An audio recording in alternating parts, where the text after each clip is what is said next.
the fact that this young man has signed a new contract, Gianluigi Donnarumma, and he stays for the moment. The tried and trusted, the likes of Carlos Bacca, and another of the new faces, Hakan Çalhanoğlu, is here. He will not start in this game, Çalhanoğlu, and for Donnarumma, Reid Aubameyang for Dortmund, and at the moment he is still a Dortmund player. Front page news, back page news in Germany. Ousmane Dembele looking to pick up after a stellar season in the Bundesliga. This young man, second season syndrome can be a problem. He's got to dispel that. Set a very, very high standard for himself. And it will be Roman Weidenfeller in goal here for Borussia Dortmund. We understand that Roman Bürki picked up a little strain in training. Dortmund did train this morning. Quite a hard session. And Bürki took the full part, but felt a little sore after it, so they're not taking any risks with him. It's a great stadium, just a shame about the weather. Indoors is best for as long as possible.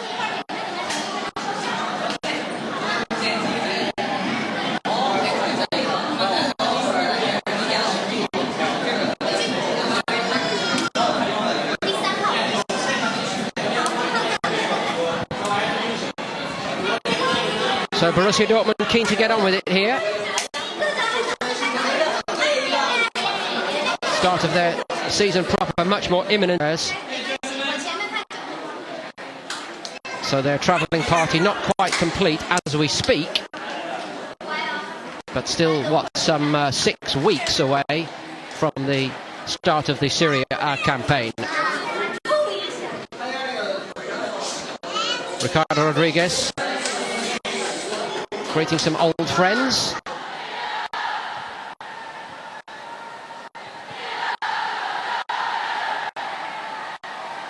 Hopefully, if the rain abates, those thinking about it might come in to boost the atmosphere a little bit.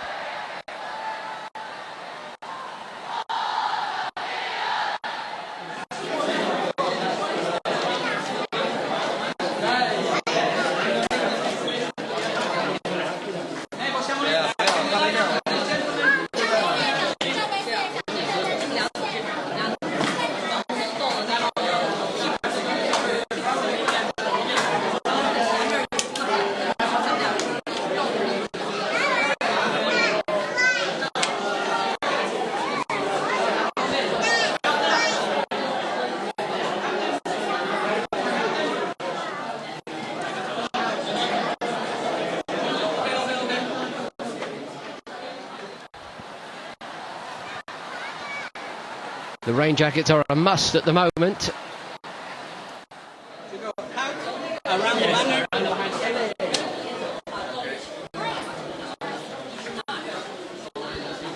So all rather different conditions awaiting these players here than Manchester United encamped in the western states of the United States for their games against Los Angeles and Salt Lake City. As I mentioned, they'll move on to Houston, Texas to meet Manchester City as the International Champions Cup 2017 gets into top gear here.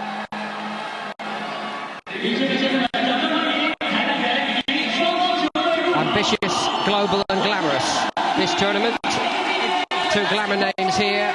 And although Manchester United and others are far away in the United States, much more emphasis in the coming days on China. Of course, at the heart of a huge boom in football on all fronts, sporting and financial. We head to Shanghai, Shenzhen and Nanjing over the next week or so, and with several games also to be staged in Singapore, a very strong Asian accent on what's to come. The International Champions Cup bringing together 5 of the top 6 from last season's Premier League in England. The champions Chelsea, the cup winners Arsenal, Manchester United, Manchester City and Tottenham Hotspur, Paris Saint-Germain and Lyon of France. The 2 biggest from the Bundesliga, Bayern Munich and here Borussia Dortmund. Italy's reigning champions Juventus, joined by Inter, Roma, Sampdoria and the nominated home team here, Milan. And we should of course mention the aristocrats of La Liga, Real Madrid and Barcelona, who will make their bow in coming days.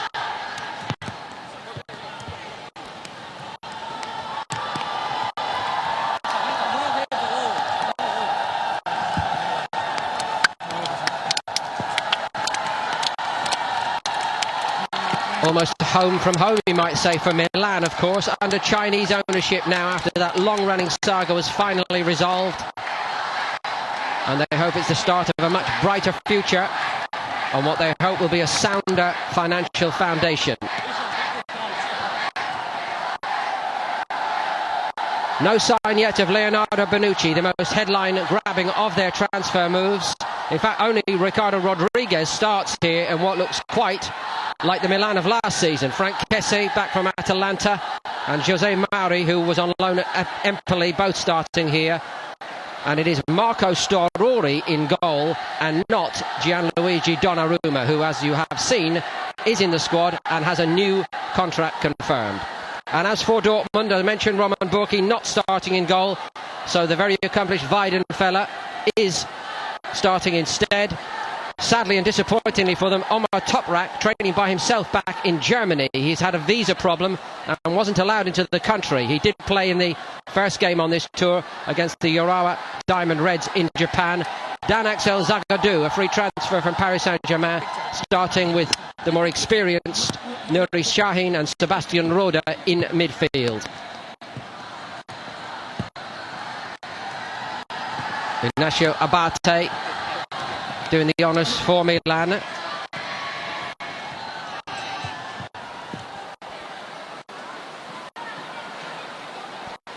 But fascinating subplots to be unwound wherever we look in this game. Jean Lay, the man in charge. The man in charge of Borussia Dortmund, Peter Bosz. With Thomas Tuchel departing at the end of a fractious and very turbulent 2016-17. And what is the relationship like with Aubameyang? Are they intent on keeping him now? It's a parlour game at this time of the year. Will he, won't he? Happens every year. Aubameyang's future much discussed, but he does start here once more for Borussia Dortmund. So Milan outspending nearly every club in Europe at the moment, around the €200 million mark in transfer fees forked out as they try to close the gap to Juventus, Roma and Napoli. No Bonucci today, no Lucas Biglia, who is due to join with Milan's party for the games against Bayern in Shenzhen. Matteo Musacchio, and as you've seen, Hakan Çalhanoğlu may well play a part today among the substitutes. Gianluigi Donnarumma watching on from the sidelines. The often mysterious Montella moving.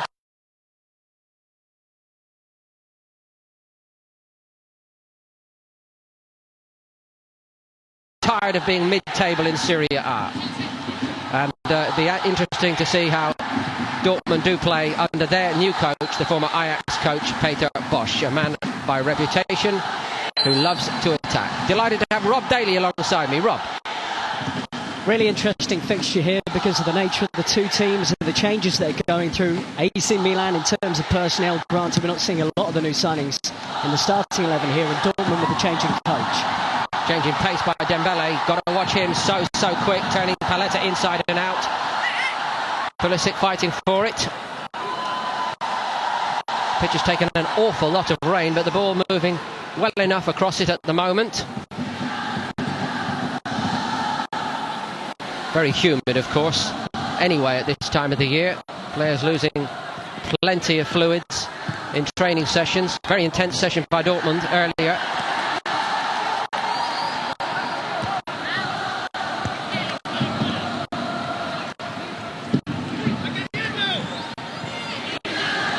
Aubameyang knew where Dembele was going to be, didn't he? That's a partnership from last year. Dembele hits it, and Marco Storuri, the veteran, gets a nice, safe pair of hands on that. Been a safe pair of hands on and off the field, Storuri, through these troubled months at Milan. Loaned out and moved on. Sampdoria, Juventus, Cagliari, and back to Milan now. But Milan always in his heart.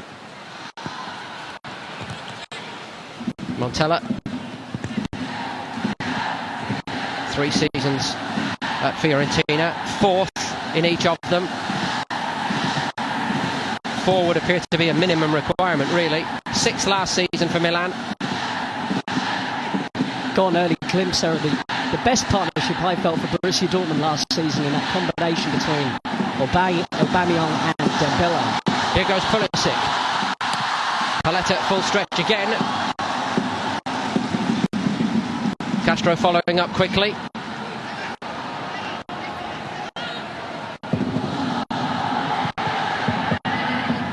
High energy start from Borussia Dortmund. Tidy from Bartra. Roda.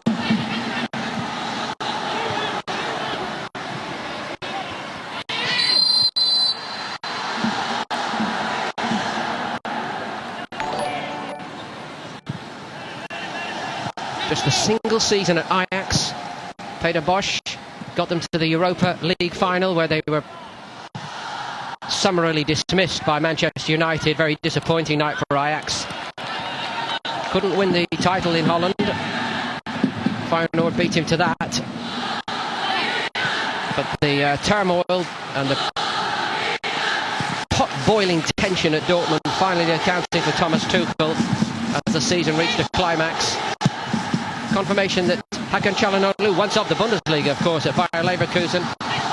Another marquee signing for Milan. He's on the bench today. Musacchio, who's arrived from Villarreal, defender. They'll hope to take some part today. And Antonio Donnarumma, the elder brother of Gianluigi Donnarumma.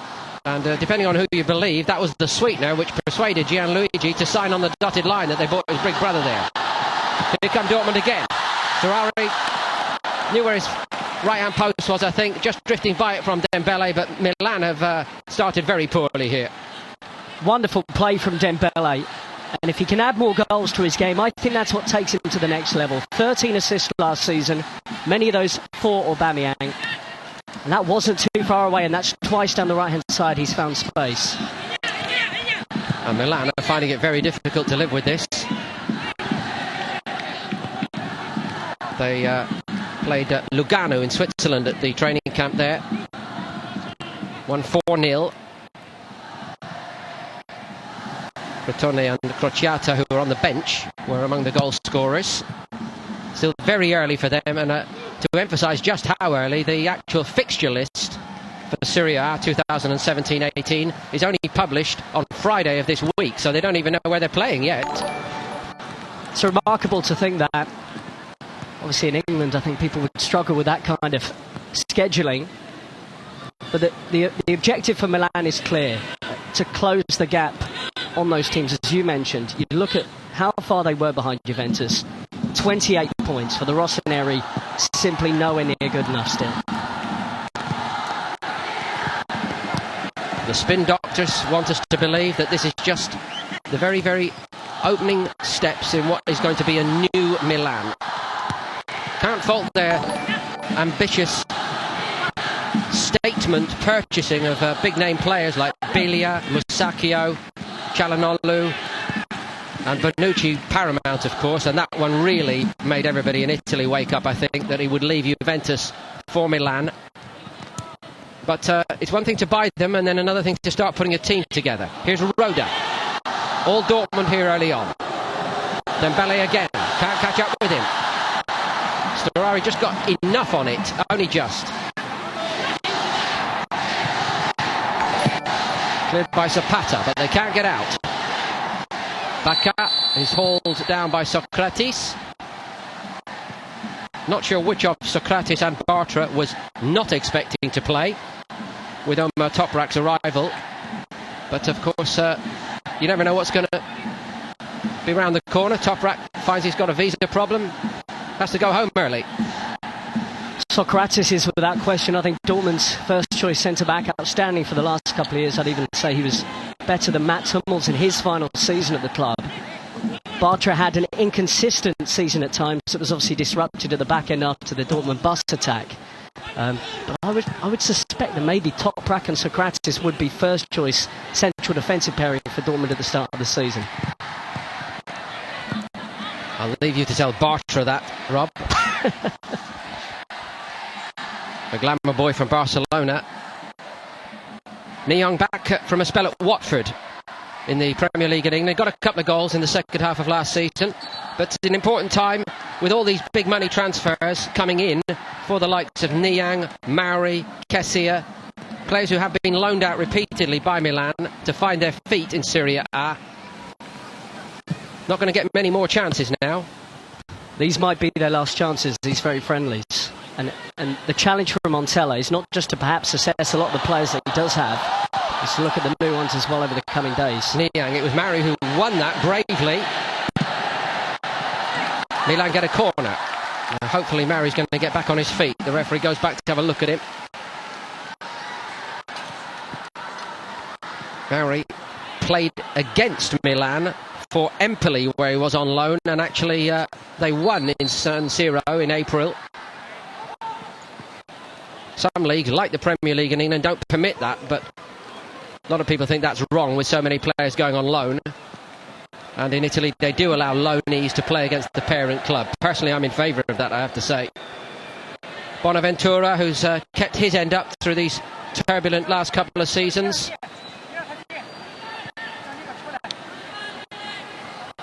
And Borini, another on loan, of course. Sunderland of what was the Premier League, now the Championship in England is the alternative address. I think the weather slightly better in Milan. Not better here. Bonaventura's corner.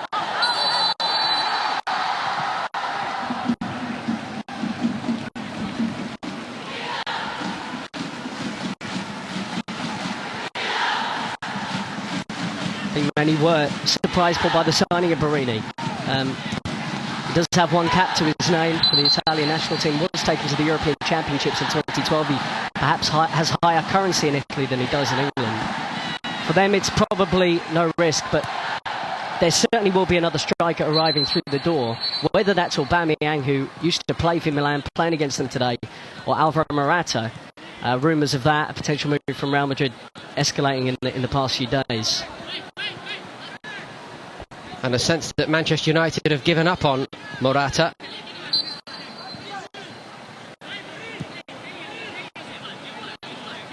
Would be an irony, would it not, if Juventus would watch on and see Bonucci and Morata by a different route end up at Milan for the new season.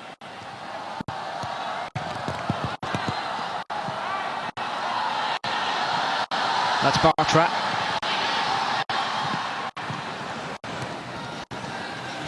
A little bit better from Milan here. They're very slow to start, and this will be the way that Dortmund play over the coming season. We know that Peter Bosz likes his teams to press high. There's an attacking nature, and they were ready from the start here. It looks like Milan have settled slightly.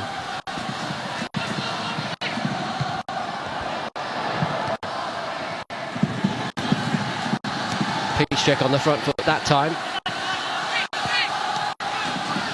Does incidentally look as though Lucas Piszczek has started in his most customary position at right back. That's into his area there with young Zagadou, who is does favour his left foot starting in left back. I know some coaches like to switch them over, don't they? Dortmund and Monaco, I'd argue, even are the two clubs for young players to go to at the moment. For some, they'd see it as a stepping stone to the very next level. Look at that Monaco team, which is possibly going to be slowly dismantled this summer. But for the likes of Alexander Isak, who Real Madrid were looking to sign, he chose Dortmund knowing that he might get more game time. On the bench today, Isak, and not a shot in anger, but an attempted shot in anger by Nyang.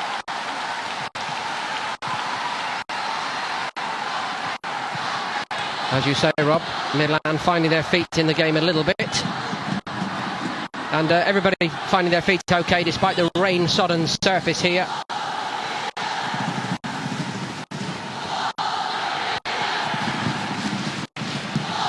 Those who are in, who have braved the elements, making a right racket, mainly in favour of Milan. Dortmund, popular visitors certainly, but with the Chinese connections now for Milan, they'll hope to build a major base in every sense in this part of the world. The 31-year reign of Silvio Berlusconi finally coming to an end. Although he's probably in the background somewhere. I think he still has a close hand on things, and You know, there were concerns about how much money these investors, the consortium, had to actually invest in Milan. They are putting their money where their mouth is. We look at the figures you talked about earlier, 200 million euros so far. It is no guarantees for success, and they only have to look across the city at Inter, who've spent crazy money, similar money in the last 2 seasons, and Inter actually finished below Milan in the table last campaign. If you live long enough, you'll see everything, and at the moment we have Milan and Inter, two of the greatest names in European football history, languishing almost as mid-table sides in Italy. Juventus won the league again with 91 points. Milan got 63, Inter 62.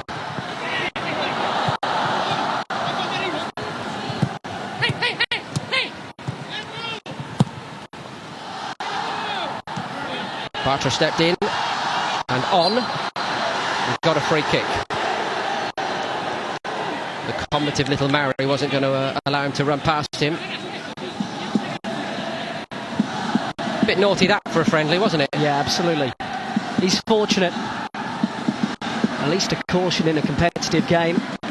He knew what he was doing. He had been beaten comfortably by Bartra. You could see momentum was taking him away. Decided to deal with it that way. Referee lenient, I think. Just couldn't help himself. Old habits die hard. So Nuri Sahin over it. And he's wasted it.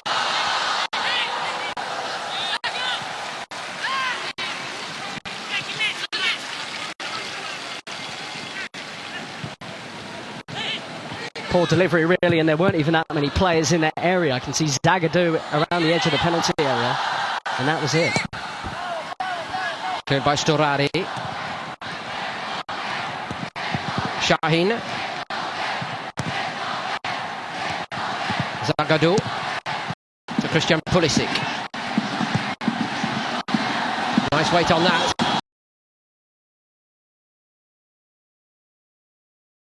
Dembele, Milan stretched. Too much on it for Aubameyang. Pulisic quickly on the scene. Trying to trick his way past the knowing veteran Abate, and he wasn't buying it, Abate. Good work by him. Couple of glimpses there of the quality of Christian Pulisic, and as to why he's so admired globally at the moment. Of course, last summer there was talk he was going to join Liverpool. He decided to stay at Borussia Dortmund. They had no intention of selling anyway. But he had lots of game time because of the injuries to Marco Reus.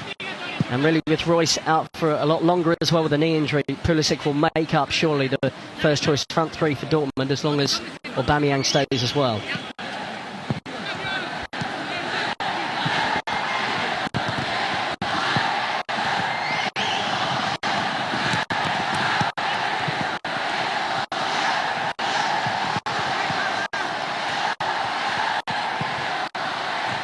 One or two Dortmund fans, and as you know, Rob, they have a nice line in humour, the supporters club at Borussia Dortmund. They said it's been anything but a normal, close season for us. We haven't sold anybody to Bayern yet. They've managed to avoid that so far. In fact, Christian Pulisic in the last few days said he would never ever join Bayern. Now, we've heard that before, but he's very happy and very settled at Borussia Dortmund, and also he's a huge marketing asset for the US market, and they'll be very keen to keep him. Aubameyang quiet so far. His layoff, Roda, formerly of Bayern, one that went the other way, of course. Pulisic, nice build-up, nice hit, and it's crept through. And Nuri Sahin puts Borussia Dortmund in front.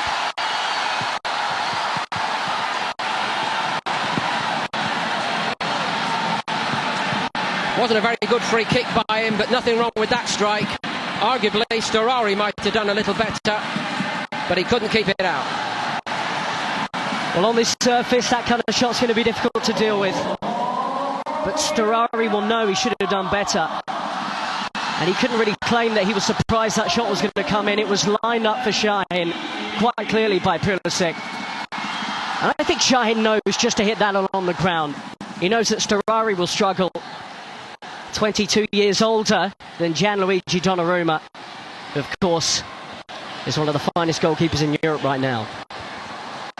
So the number 8, first on the scoreboard, amazingly, Sahin, still only 28 years of age, but year in, year out, what a struggle to stay fit and well. Still they believe in him, and Peter Bosch giving him the chance in these pre-season games to stake another claim.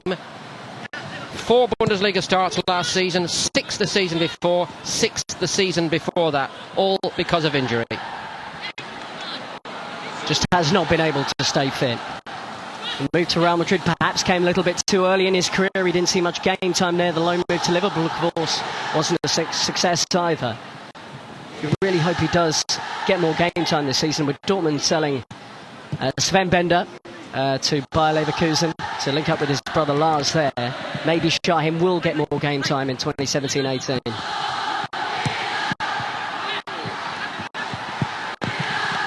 Relatively quiet summer in the transfer market so far for Dortmund, but Bender, who's many people's idea of a stalwart, moving on, and so too Matthias Ginter.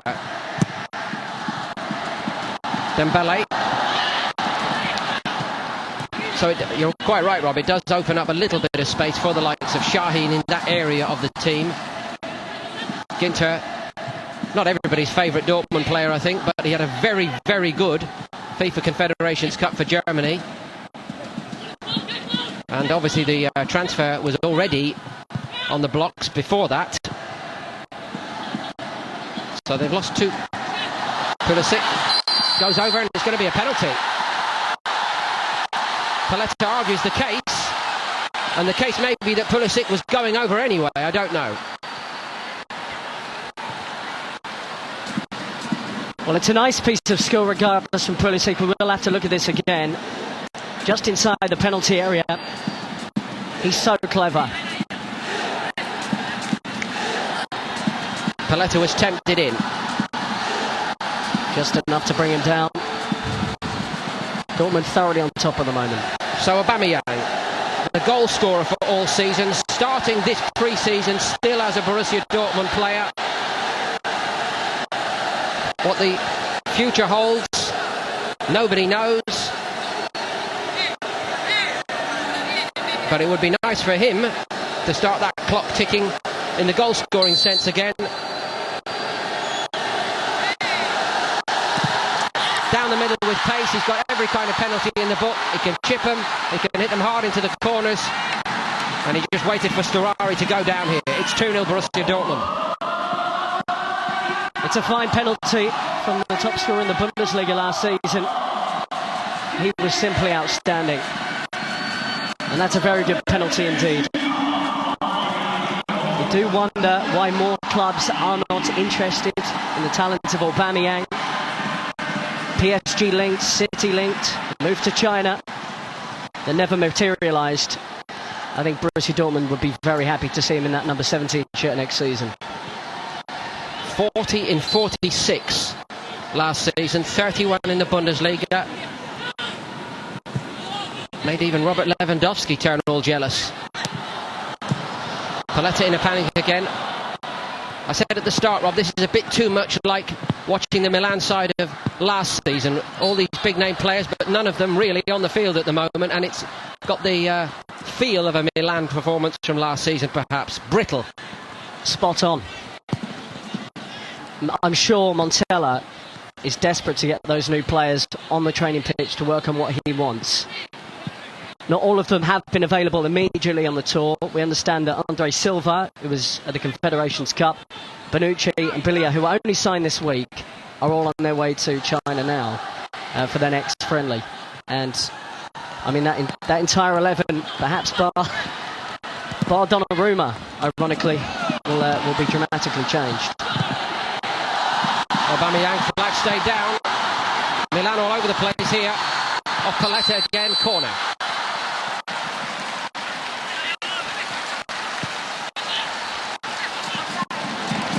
Just too much time for Aubameyang. Every single time he gets the ball in front of that back four, they're not tight enough. It's why he's been able to work the ball out to Dembele at times, and it was why he was able to get the shot away there. Not much going the other way. Got for Bate first. Socrates had a swing at it.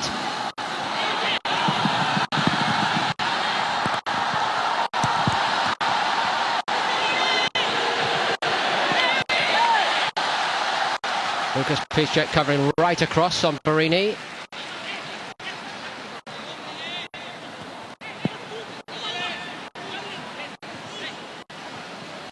Marcel Schmelzer, incidentally, Piszczek's long-time compadre, the two full-backs from the Champions League final team of 2013.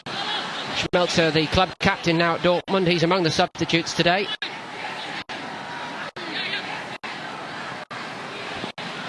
Both have been fantastic servants.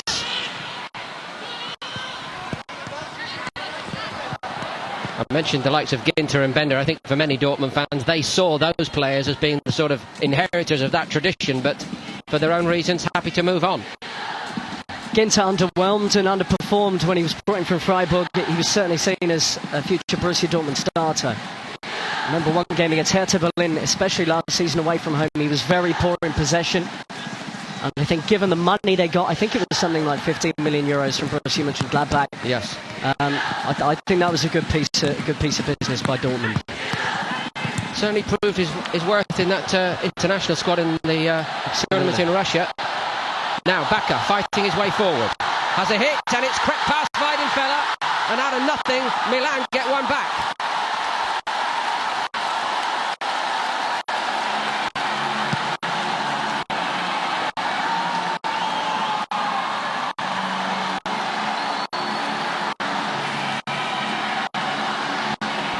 Well, similar in nature to the first goal we've seen here. And this was a problem for Roman Weidenfeller when he did play last season. When Roman Bürki was injured, it was getting down to low shots down to his right. Positioning wrong as well. And well played Carlos Bakker, who has something to prove at the moment. He took advantage, he saw the gap. And that's a smart finish into the corner. Cracking start to this one. All he can do when he plays is score goals. And of course, the inheritor of one of the most demanding jobs in European football, being the front man for Milan. But the goal ratio, pretty respectable. 18 and 13 in Serie A in his 2 seasons since moving on from Sevilla, in a struggling side. Dembele. Rodriguez. Knows all about him from the Bundesliga, Rodriguez. Smart signing by Milan, I think, as well. Rodriguez was thought to be the next Real Madrid left-back to inherit the role from Marcelo. Especially in 2015-16 when Wolfsburg actually played Real Madrid in a Champions League quarter-final. A disappointing season for Wolfsburg meant that Rodriguez went off the radar a little bit. Wonderful free-kick taker as well, and Milan kept their eye on him smartly.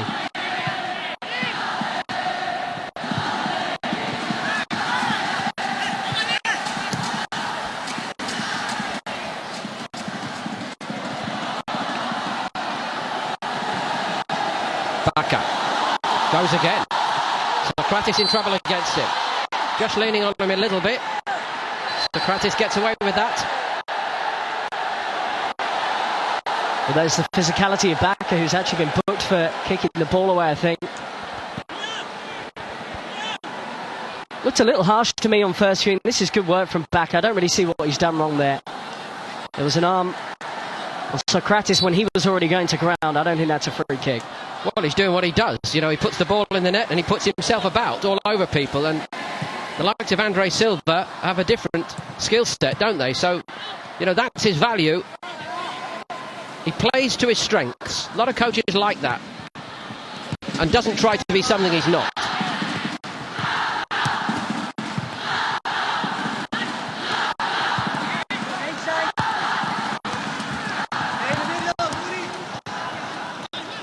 Milan perhaps fortunate to be on the scoreboard, but it gives them an air of respectability in the game, and they'll hope to become more competitive as it goes along.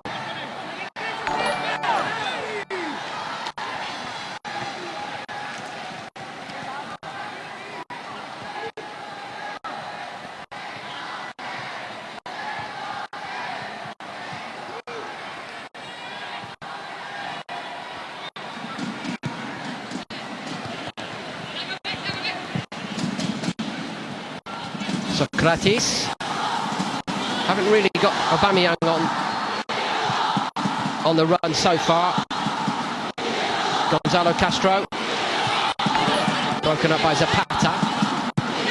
Dortmund have a man down here, and Shahin's pointed that out to the referee.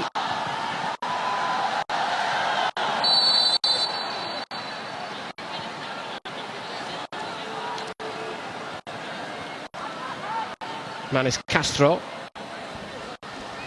Had some good spells in the team last season, Gonzalo Castro. It certainly took him a while to settle after arriving from Bayer Leverkusen. Interesting to see if he does keep his place in the side.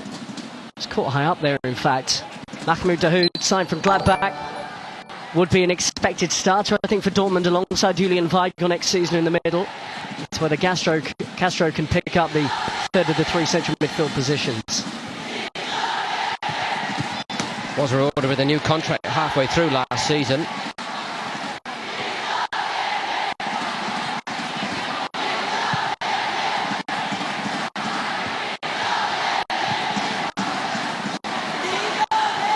Socrates.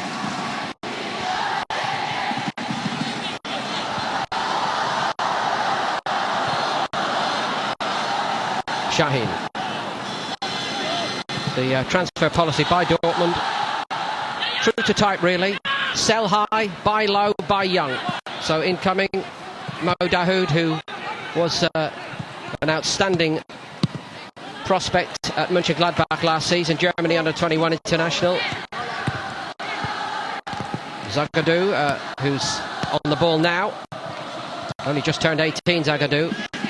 And Max Philipp from Freiburg. I spoke to a member of the German coaching hierarchy during the Confederations Cup, and he said to me it is possible that Max Philipp will be the next Mario Götze. They think that highly of him, so many eyebrows and much applause going in Dortmund's direction across German football that Philipp chose Dortmund because he had the choice of every big club. Moving on from Freiburg. Wonderful talent. Best position might be in number 10. He can play up front if needed. Also his ability to shoot from range, absolutely phenomenal. And under Christian Streich at Freiburg, he's had the best coaching, one of the best coaching educations you can get in Germany. Let's see if Zagadou can shift here. Not quite. Chance for him to shine, of course, at the moment with the extended break for Rafael Guerreiro following that Confederations Cup. Guerreiro was with Portugal.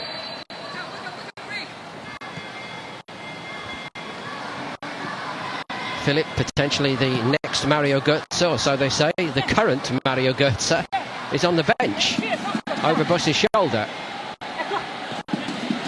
Had such a tough time, Mario Götze, with that metabolic disorder, which meant that he had to sit out the final few months of the season. And I know the club, they say they're going to be patient with him. They tried to rush him back. His fitness hasn't been right. He had 30 minutes, I think, the other day in a friendly. It feels like a long time ago since he scored the winner in a World Cup final. Thomas Tuchel didn't particularly want Dortmund to re-sign him when they did from Bayern. It's all about him getting healthy again and proving he can play some part of this level for Dortmund because the standard's high, given the players they have. By agreement, this drinks break at 30 minutes in the very humid conditions here. All about keeping the intensity good.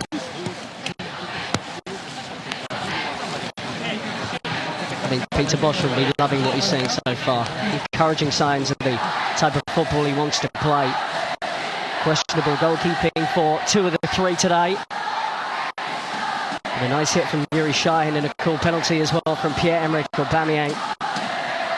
Dortmund perhaps unfortunate to have conceded in this game. But they'll be hoping to get closer to Bayern next season as well.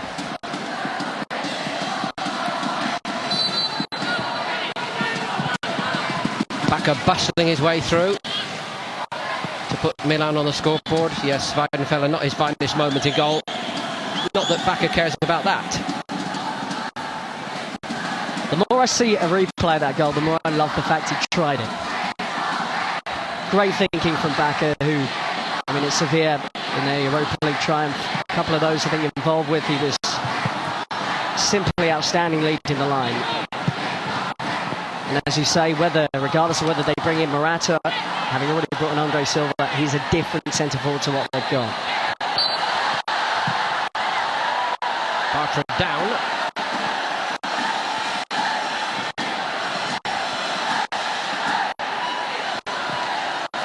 Barini, all apologies.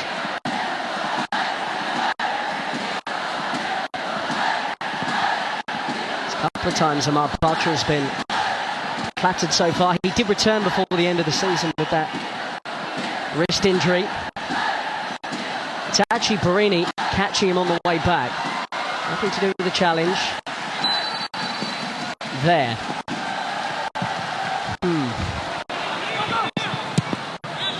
Should be apologising for it, in my opinion.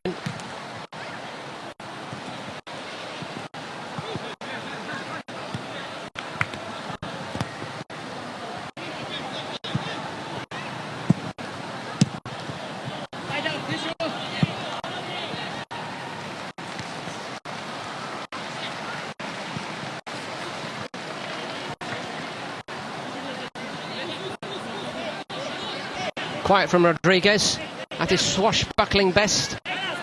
Loves to rampage forward. I think you're right, the general malaise at Wolfsburg did just take the edge off him a little bit. But he was also severely hampered by being played out of position. They wanted him at centre-back. He is by far a better left-back than he is a centre-back. Wolfsburg defensive problems. They were trying anything to fix the problem. But an outstanding acquisition for Milan. Wolfsburg just surviving in the Bundesliga in a playoff. Mighty fall from grace. Cup winners a couple of years ago. Champions League regulars over the last 5 or 6 years. For a long time it looked like they might be playing in the Zweite Bundesliga in 2017-18. Thrilling league last season, as you know, Rob. The arrival at the top table of Leipzig, Hoffenheim with their 29-year-old coach, and the established order, Dortmund, Leverkusen and Wolfsburg finding it very difficult to stay established. Deflection on the cross, Weidenfeller takes charge of it. Roda, been quiet so far, Sebastian Roda. He's run off that. Goes over, gets a free kick. The powerful Niang running back. Roda needs to put a string of games together, doesn't he? Absolutely does. Was not first choice at Bayern. And really, by joining Borussia Dortmund, club he said he supported as a boy, his situation didn't really change. Squad player. Injuries last season were a massive factor for him, as it was for the whole Dortmund squad in truth. Some people who looked at the table perhaps thought Thomas Tuchel massively underachieved last season by finishing behind Leipzig. But given the injuries that they had, and the fact that they won a cup as well, I'd argue something to the contrary. The style of play is always going to put a heavy physical burden on their players. Very, very intense. They train hard every day, and it does lead to wear and tear. Men like Piszczek back involved, you know. Great to see him out there, but he lost a year or two, didn't he? Aubameyang, one who seems to shrug it all off. I don't know what he's made of. Step over by Dembele, and that was Piszczek. And that is going to be a throw-in. You can afford to smile about it in a pre-season friendly.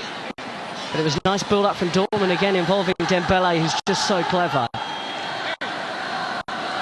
I think that just over a year ago now, he cost Borussia Dortmund 12 million, 13 million euros. You'd probably have to times that by 5 or 6 to get his true value in this crazy summer transfer market. Good work by Pulisic, getting back at Abate. Here's Roda. Didn't wait for Piszczek. Might have done better to do that, actually.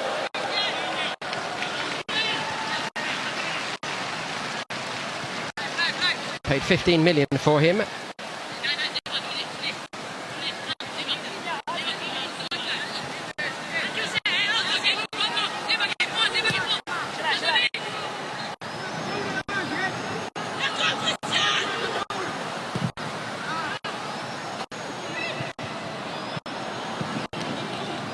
Bartra's header.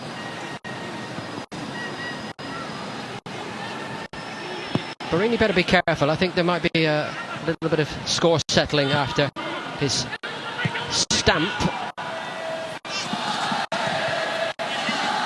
Paletta. Dembele put the rush on him, but he did well with it. Now Rodriguez. On by Bonaventura. Kessie. Abate goes back for it. Can't help but feel it looks incredibly uncomfortable and disjointed when Milan try and play out from their back four. And in fact, when Bacca has played the ball more direct, that's when they've had more success stretching Borussia Dortmund here. Well, a player like Barini, it should also be tailored for, but not so far today. Struggling to get into it, getting tetchy, and as we've seen, very naughty, that stamp on Bartra. Having a pop at Castro here.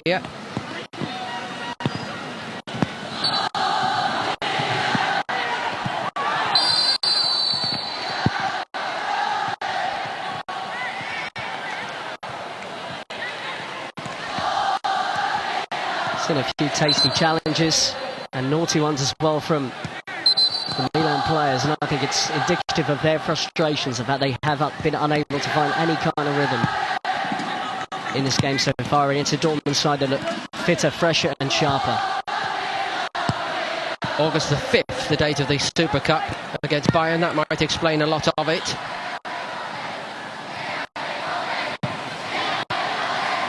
Overhit by Paletta.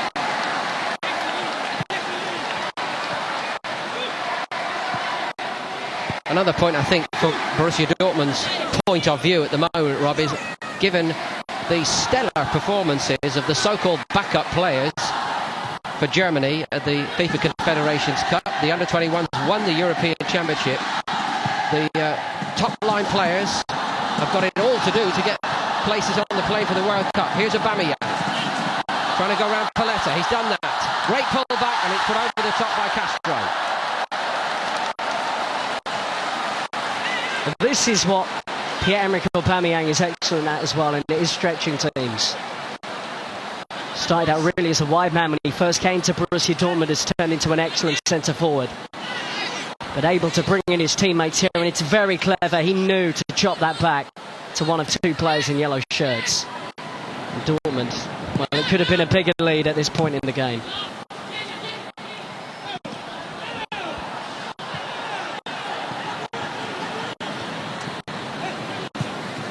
Three Bundesliga goals last season for Castro.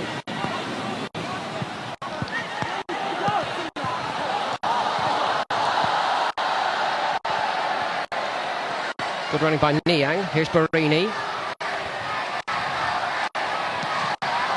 Did well with it. Just too much on it, and he's not the tallest, of course. Bonaventura couldn't climb there. Rodriguez following up. Kessie. Zapata. Dortmund so good in these positions, breaking. Castro, Aubameyang. Full steam ahead down the middle. The ball wasn't really good enough, or indeed early enough for him.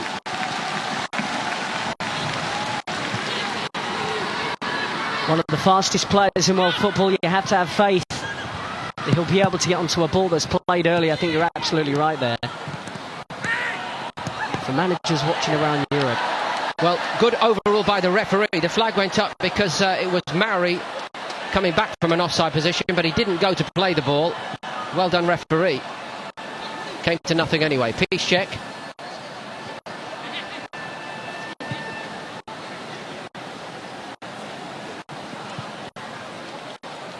Bartra.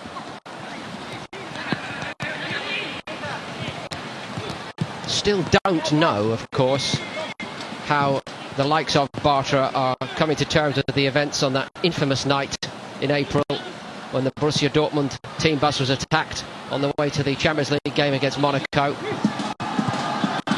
Certainly left a huge cloud over the rest of the season, not just emotionally, psychologically, but politically inside the club.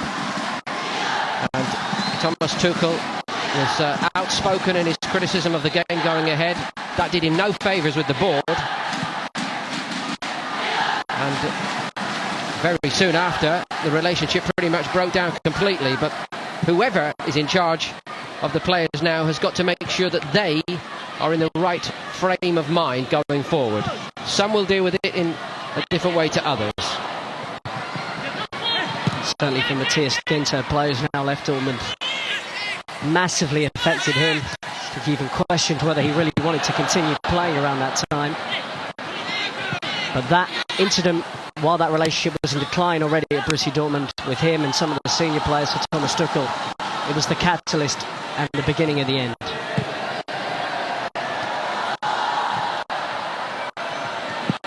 Also quite miraculous that it wasn't more serious in terms of injury.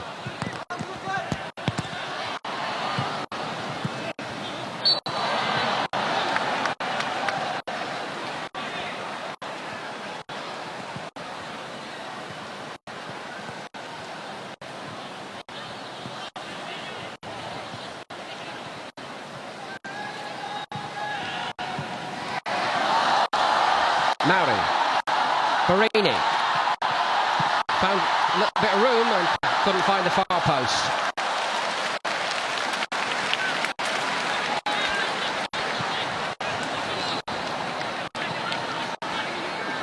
Might need a few games. Doesn't look completely sharp to my eye, but the problem is whether he's going to get the opportunity now.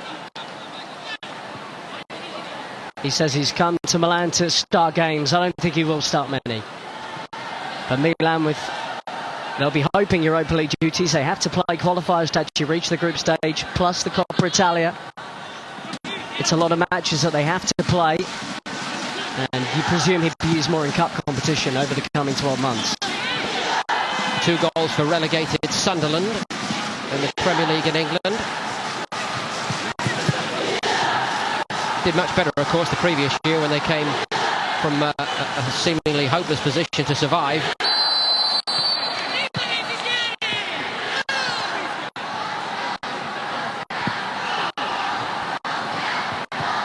Kessie down. Great season on loan at Atalanta, who were the surprise in Serie A in 2016-17. Very instrumental. He scored 9 league goals from midfield. Covers a lot of ground, versatile as well. And Milan worked hard to get him back into the first team squad. And you would certainly hope someone of his age as well gets lots of game time over the coming season.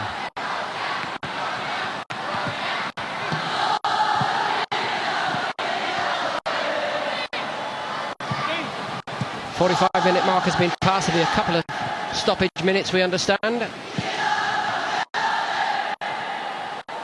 Here's Barini again. Zagadou.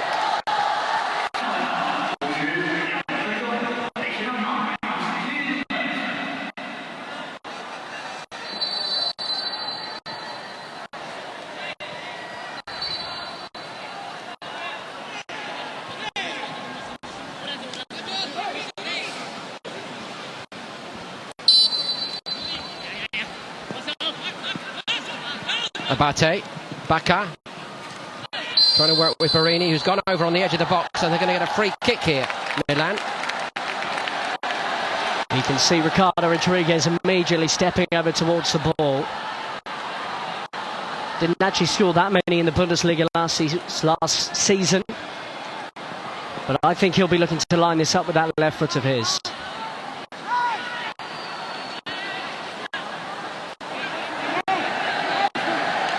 Weidenfeller knows all about him. One thing, knowing all about him, and another thing, if the shot is right, keeping it out.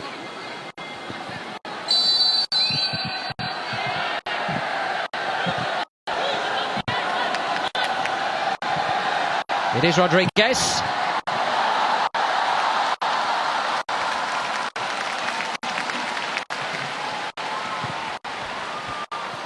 Felt he would have been better off trying to keep this one relatively low. Weidenfeller struggles to get down to the ball like he used to when they reached the Champions League final in 2013. And on this surface, I think that could have caused him better problems than trying to pick out the top corner. Might be the last action of the first half. Indeed it is. Borussia Dortmund much closer to their proper start to the campaign and the Super Cup against Bayern Munich, and it's shown here in the first half. Aubameyang from the spot, generally not at his sharpest just yet, it must be said. Bacca restoring some respectability, fighting his way through and scoring for Milan as they recovered from the early goal conceded to Nuri Sahin. Dortmund in the main have been running it, and Milan trying to hang on. Certainly they've done that, and at half-time here, it's still up to be decided. It's Milan 1, Borussia Dortmund 2 in Guangzhou.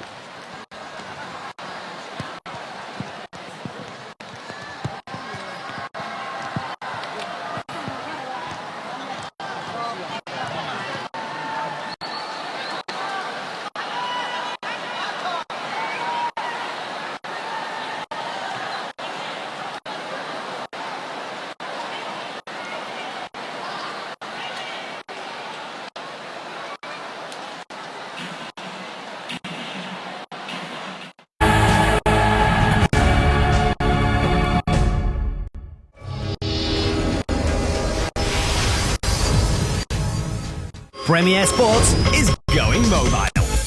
Download our new iOS app and bring your favourite sports with you on the go.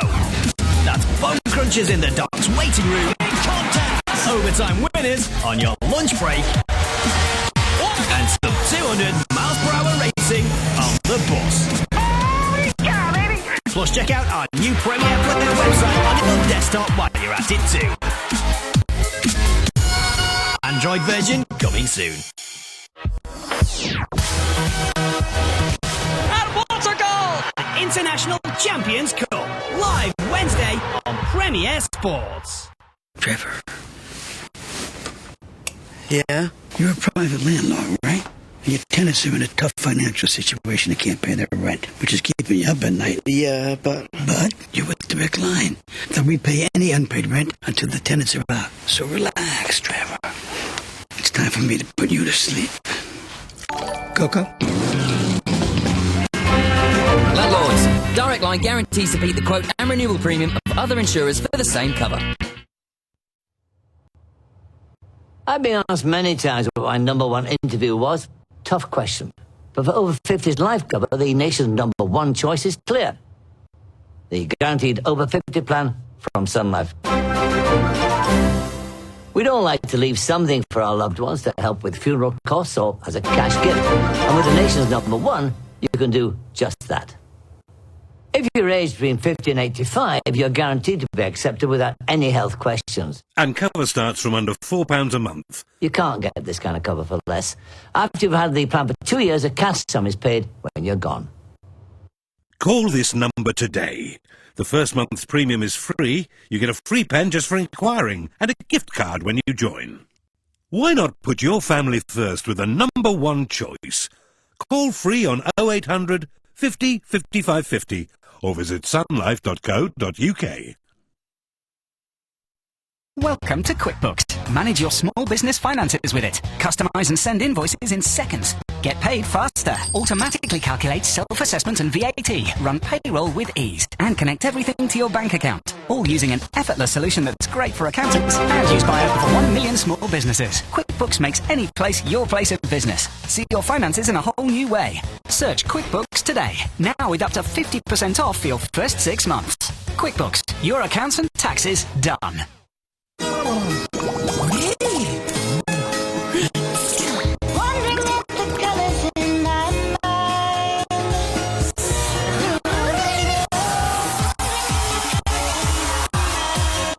Introducing our new Surf detergent range. Take a hot pan, fresh ingredients, let the show begin. Your seafood will sing, your asparagus will shine, but don't let burnt butter spoil the show. New Bertolli with butter and olive oil for a rich buttery taste without burning. New Hellman's ketchup only sweetened by honey. We care about making our ketchup more natural, and we care about spectacular taste. Because at Hellman's, we're on the side of food. Now available at Tesco.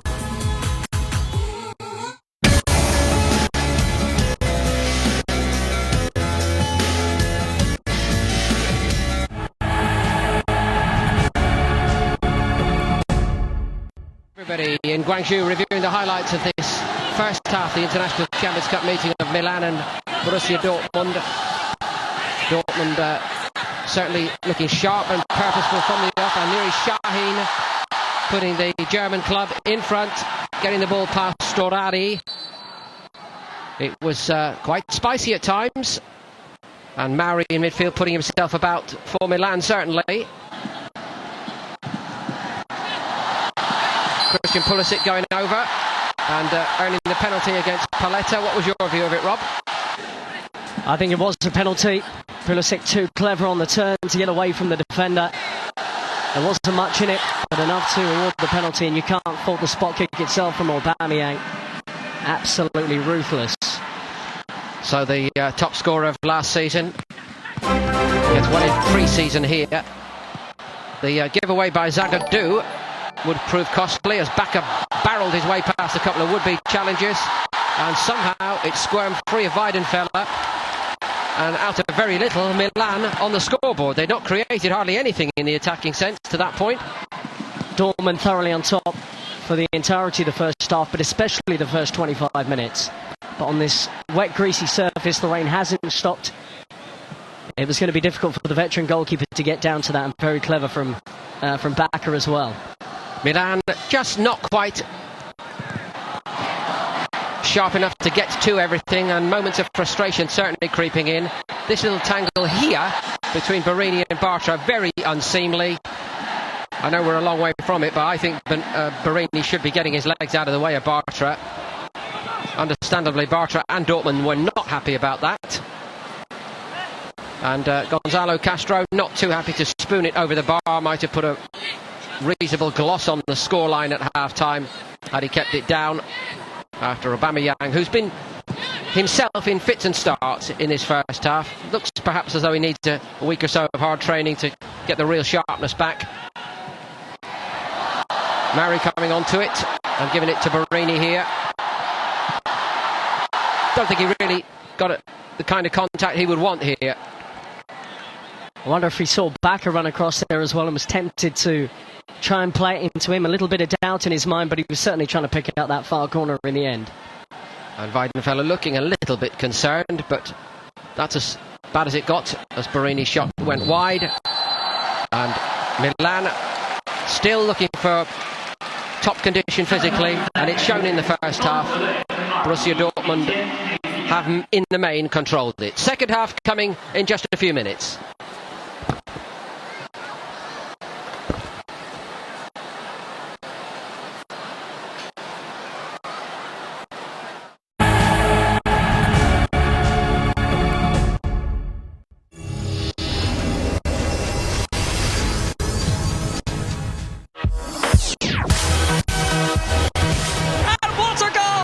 International Champions Cup, live Wednesday on Premier Sports.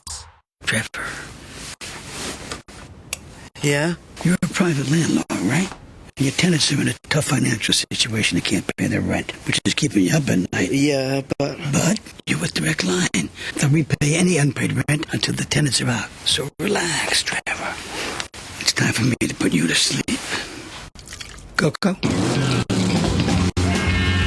Landlords, Direct Line guarantees to beat the quote and renewal premium of other insurers for the same cover. It's June, Dad. Hello, June. How are you? Hi. You off hiking? These came next door by mistake. Sun Life. Must be my guaranteed over 50 plan. Fantastic. Oh, yes. I've seen the ads with parking. That's it. I just wanted a guaranteed cash sum to help cover my funeral costs. Seemed the right thing to do, you know, for the family. I've read about how fast funeral costs are rising. Exactly. Sun Life's guaranteed payout can be worth thousands. Is it good value? Yes, and it's the most affordable cover of its type. Easy to arrange? Yes, you can do it in a few minutes. No medical, no awkward questions. Oh, perhaps I'll get a guaranteed over 50 plan. Give them a call. The first month's free. What's the number? To leave a cash sum for your family, call 0800 55 60 60. Oh, and you get a welcome gift card. Might get some new binoculars with mine. Call today on 0800 55 60 60 or visit sunlife.co.uk.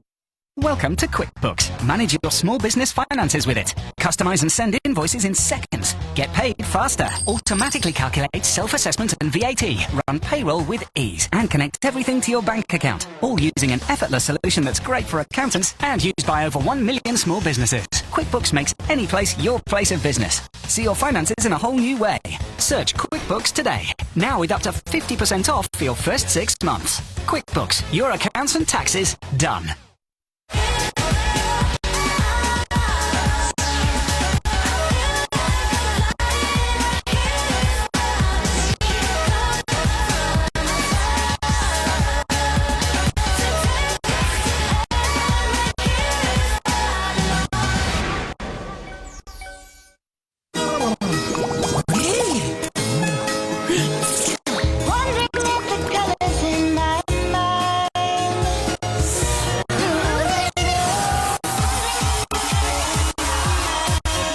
Introducing our new Surf detergent range.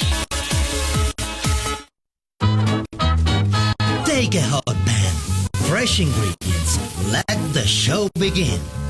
Your seafood will sing, your asparagus will shine, but don't let burnt butter spoil the show.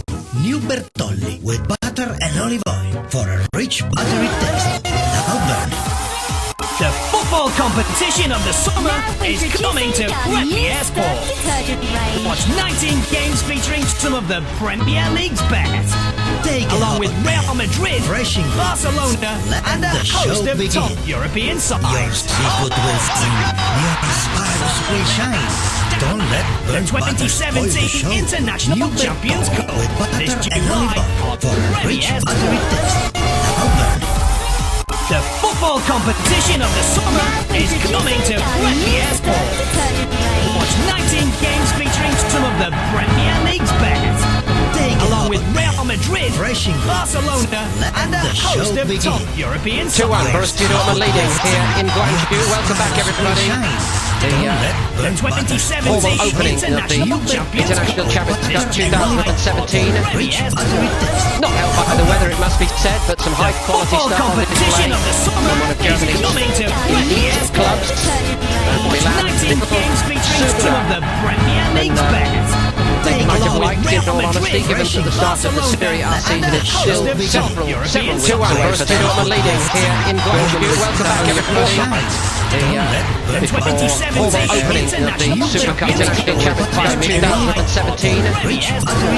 Not helped by the weather, it must be said, but some high-quality stuff on the display from one of Germany's elite clubs. Milan, some of the Premier League's best. They might have liked, in all honesty, given at the start of the Serie A season, it's still several 2-1 Borussia Dortmund leading here in Guangzhou. Welcome back, everybody. The Super Cup International 2017 to build up the brand, build up the awareness, build up the fervour for their club. Dortmund very popular on their repeat visits to Asia in pre-seasons gone by. Of course, we could have seen, had things been different, Pierre-Emerick Aubameyang come over to play his football in this part of the world. Moved to Tianjin Quanjian. Never materialised. It would have cost the club 70 million in transfer fees and then 70 million in tax. It would have been an extraordinary transfer. But nonetheless, heavy investment from Chinese businessmen, not just in their domestic league, but across Europe at the moment. Certainly the latest to make their mark, as the Russians before them. And the Americans. We're down in the south of China here, sprawling city of some 14 million. Talk about fan base. 14 million in the urban area of Guangzhou. Port city, close to Hong Kong.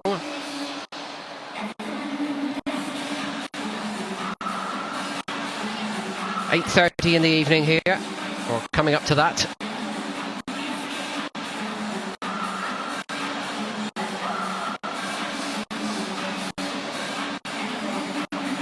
Of course, it is Bayern Munich next for Milan, as Bayern make their appearance in this International Champions Cup. There are 5 representatives from the Premier League in England: Manchester City, Manchester United, Tottenham Hotspur, Chelsea and Arsenal. Dortmund and Bayern from Germany. 5 clubs from Italy: Sampdoria and Roma, along with Juve and the 2 Milan giants, Paris Saint-Germain and Lyon of France.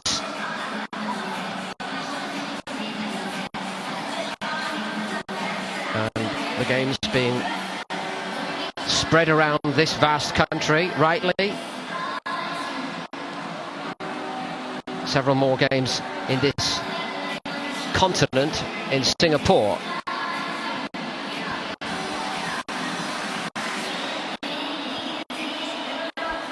See that Shinji Kagawa making his way up the steps at the moment. The Japanese international just agreed a new contract as well with Borussia Dortmund, I believe, and really came back to, I think last season was probably his best season since he re-signed from Manchester United, where he really struggled to make a real imprint at Old Trafford. He's been an iconic player, really, in his own way during his 2 spells at Dortmund, yes, but there was a lot of speculation that it might all be coming to an end, so it'll be a very popular piece of business, I think. But to your point, Rob, he has got to put a big season together. Players at different stages, of course. The likes of Julian Weigl still not ready to return, and the biggest question, of course, in that area surrounds Götze, and as much as his physical fitness, his state of mind. I mean, his points, even when people couldn't quite work out why he hadn't returned to form, were questioning his character. And ultimately, in hindsight now, it's proved to be very harsh. It just, due to this illness, it hasn't been able to happen for him. If Dortmund can get him back, well, my Berkey there with Shinji Kagawa, if they can get him anywhere near to the level he was in that season when they got to the Champions League final, when that move to Bayern was confirmed before they played them at Wembley. It's basically another new signing for them. Evan Subotic, who was out on loan at Cologne last season as well. I wonder whether he will be there come the start of the season. I think he wants to be. Cologne did very well with him in the team, of course. Tremendous club in their own right. But like Kagawa, I think he feels that he is a part of the fabric of Dortmund. Played a big part in that very successful period around the Champions League final.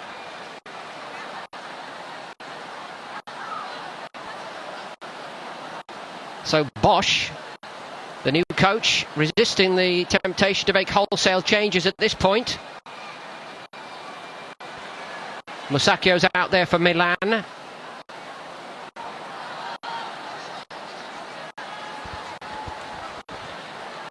Back at the man who got their goal.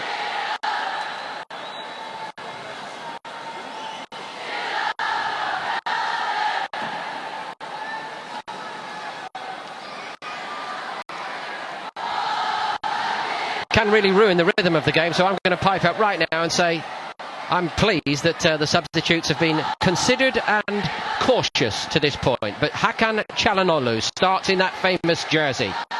Now, if Aubameyang can just do the explosive for Dortmund, Çalhanoğlu certainly has always had that ability during his career at Bayer Leverkusen. It all ended very badly and very painfully there, but moving on and making a new start in his career. They paid 24 million to bring him to Milan, and potentially a very special footballer. On it right away.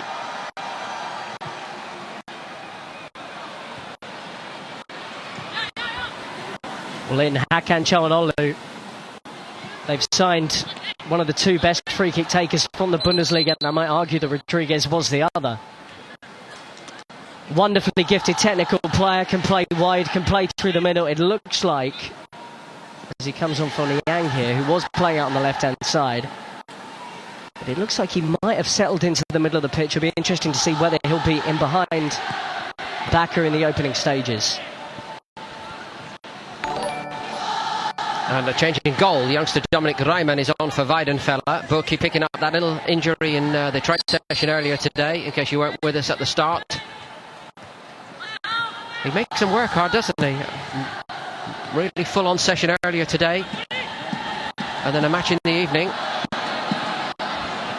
Here's Çalhanoğlu. Now, he is also a player who needs a lot of work after that lengthy ban, the layoff. Be interesting to see what kind of shape he's in. Had to train on his own for a couple of months. Bakker got it down.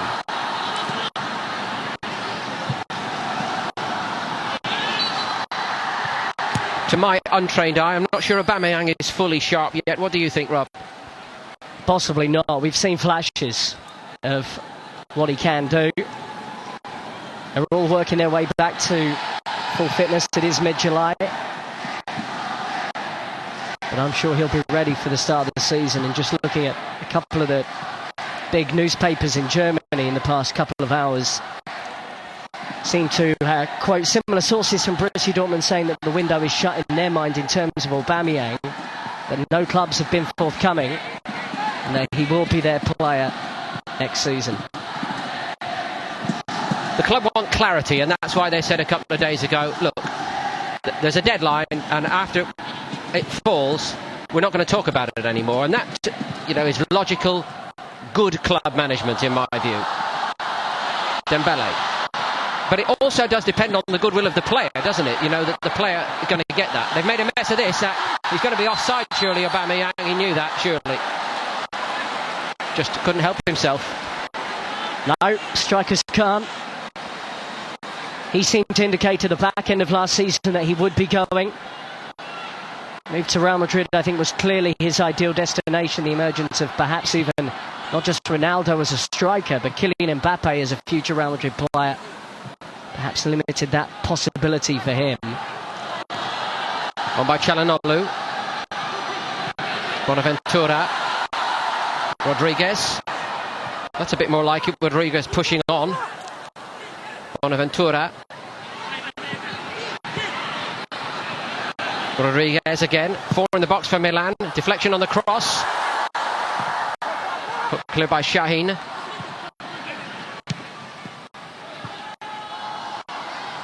Zapata.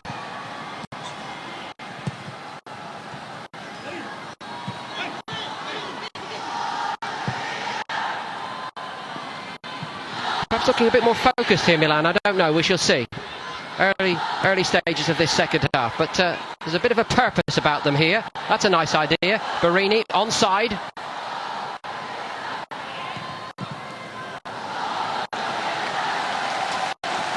Good start by Milan. Yeah, they were incredibly lacklustre at the start of the first half. And I'm sure that Montella impressed upon his players that can simply not happen again in the second 45. So the youngster in goal here, Dominic Reimann, he's 20 years of age. Dortmund product.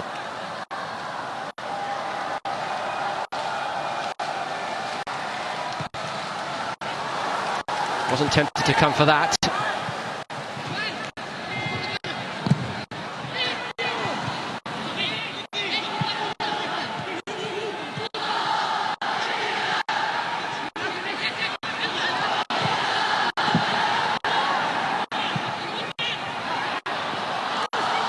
Dembele.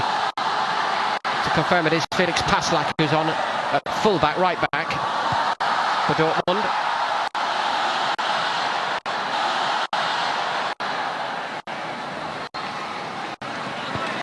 Kessie covering well.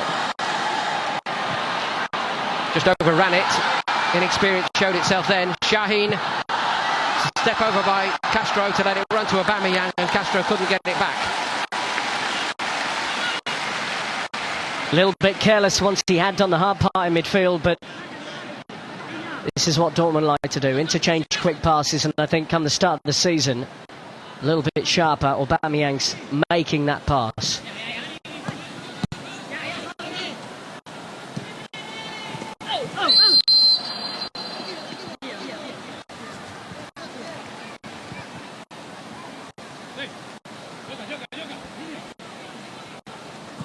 Brief spell at Sampdoria for Montella after the end came at Fiorentina. I suppose it was a question of timing as well, wasn't it? Who was available when it all ended with Mihailovic? Pressed his case and won his case, got the chance. No question marks whether he would stay after his first season. He did have an impressive first half of the campaign. Apparently that was enough to impress the board to retain him for another season. And it was clear he wasn't given good enough players. You look at that 11, it was nowhere near the standard of the teams above them. But you wonder if there'll be a point where the ownership wants one of these stellar names in European coaching, many of whom are in the Premier League currently. Always going to be an attractive destination, given the city, the football tradition, the lifestyle, and most of all the history of a club with 18 Serie A titles, 7 European Cups, 11 finals in all, second on the all-time list. Only Real Madrid have appeared in more. And lest we forget, I know the jersey's the same, really it's not the same feel or quality, but Milan, the team of the late 80s, early 90s, voted by World Soccer Magazine the best club side of all time in the history of football. I cannot follow that, and I can't argue with it either. So they're a long way from that elevated status. But as you said, you have to start somewhere, and they've got the checkbook out big time. Bonucci 42 million, Musacchio on the field now 18 million, Rodriguez 18, Andre Silva 40 million, Çalhanoğlu 24, and Donnarumma re-signing on a very, very substantial contract and an 88 million buyout clause. Lucas Biglia 20 million, and the promise of more to come. Interested in Morata. Dembele for Dortmund. And with that kind of largesse floating around, that's why the likes of Dortmund really insist on putting their players on long-term contracts. Understandable. Zagadou came forward from left back.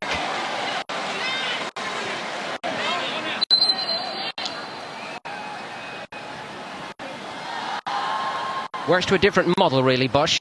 And, of course, the main difference is the considerable influence above him of the director of football, Michael Zorc, who really runs the show. And the model there, as you know, Rob, is that the coach is told to coach the team and leave the business to the business people. Big problem with Tuchel. A lot of the signings last summer he didn't want, and he felt that was part of the reason they underachieved in the Bundesliga. Castro's corner. Socrates got something on it. Hook cleared by Çalhanoğlu. Roda dwelt on it, got caught. Needs to find himself, doesn't he, Sebastian Roda? He's given it away again. Little cameo of that 5-second spell sums up his Dortmund career, I think. Well, he had to be the one to take responsibility and win the ball back. Lacked any kind of certainty as that ball was bouncing in the centre circle. And had Milan been a little bit sharper, they probably would have taken advantage. They're still in a decent situation here, though. Nobody has told me either way definitively whether Roda was one of those players that Tuchel really wanted, that you referred to. They paid 15 million to Bayern at the same time as Mario Götze came back. But looking down the list of the players who did come in during that period, Andre Schürrle, yet to fire. Mario Götze, yet to fire. Sebastian Roda, yet to fire. And All were for very substantial transfer fees. Dembele was the one that worked out from that window. And Andre Schürrle was certainly a Tuchel choice. They worked together at Mainz, knew him very well. A trusted player, but again, Schürrle was unable to stay fit, unable to find rhythm in the team. And when Pulisic and Dembele were playing so well, there simply wasn't a spot for Andre Schürrle in the team last season. And if there's no spot in the Borussia Dortmund team for him, there is no chance of a spot in the Germany squad. And this is going to be one of the biggest issues for some of the biggest names in German football in the season ahead. For Borussia Dortmund players, and indeed for some Bayern Munich players, that if they are not playing and playing on the top of their form, their sacrosanct positions in the German national squad are now severely under threat, given what the next wave have done in Russia this summer. And indeed what the under-21s have done. He's essentially got 3 squads of players to choose from for that World Cup. The team that won the Confederations Cup, basically a B squad. An extraordinary achievement to win that competition. And Jogi Löw, the head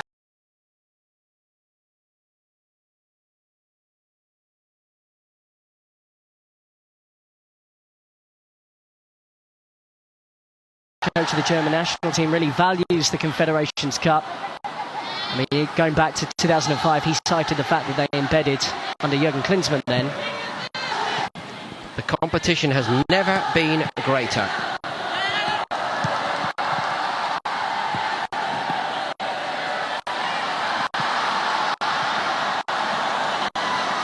Murray got something on it. Dembele went on.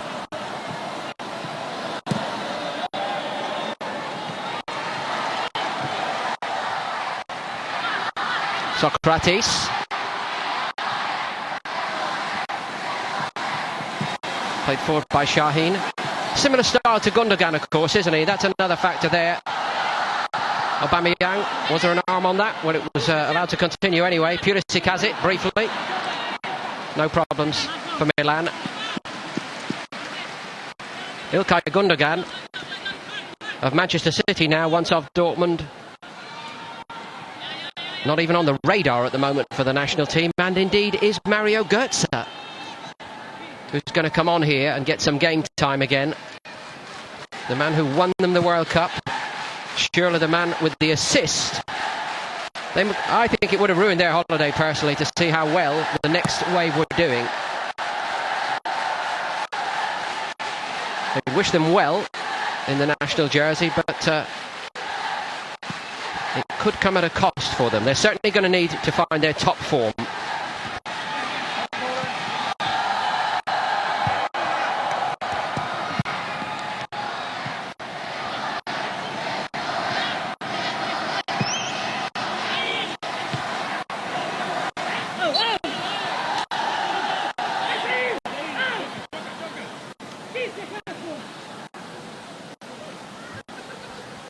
Game has gone a little bit flat here in the past few minutes.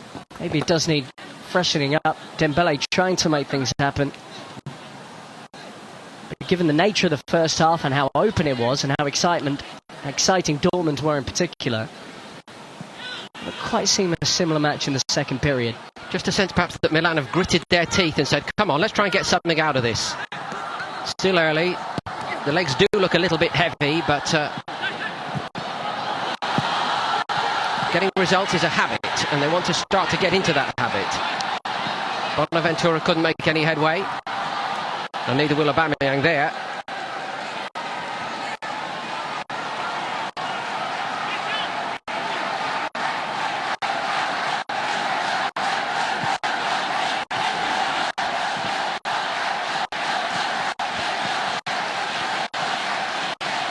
Kessie, still bound to be getting to know you still, isn't it, for so many of these Milan players. Kessie doing what he does well. And Bacca taken out by Socrates, who gets a yellow card and a free kick to Milan. Well, that's really good hard work from 2 Milan players on the hour. A legitimate attempt to win the ball, I think, from Socrates. He thought he might get there. Might have even got a slight toe on the ball. Well, I think he did, but he also took the man out, so it's got to be a free kick. Good refereeing, in my view.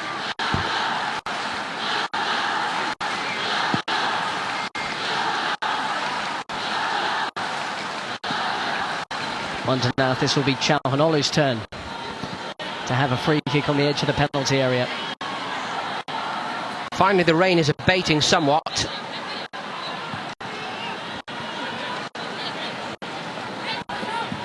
Durm is Paslak is the shortest in the wall there.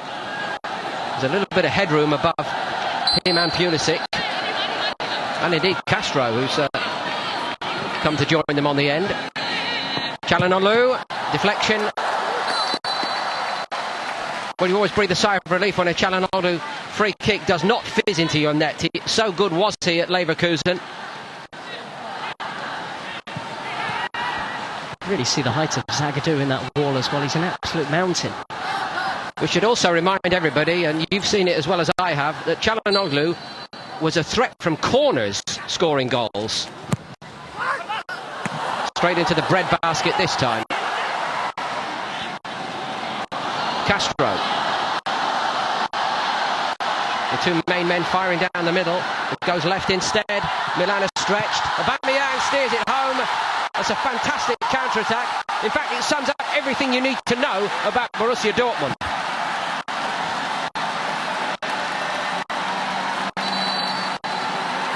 That was absolute trademark Borussia Dortmund. And you knew that situation when they had that on the halfway line. Perhaps it was 5 against 5 on the counter. That Milan were going to struggle to contain them. So Aubameyang twice on the score sheet now against the club where it all started in Europe. Castro carried it. Aubameyang waited his moment.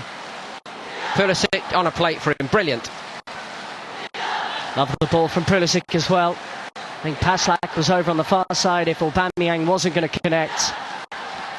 But that's 2 goals against a club that he failed to get a game for when he was on the books at AC Milan. And in truth, it has looked easy for the team from Germany.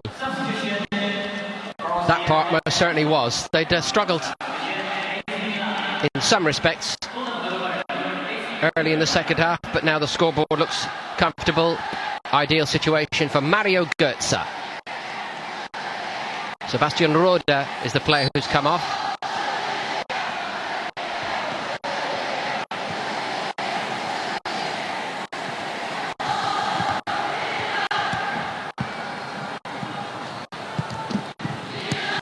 I said he was lying on a beach watching the Confederations Cup. In fact, we know Götze has been training away hard by himself through June,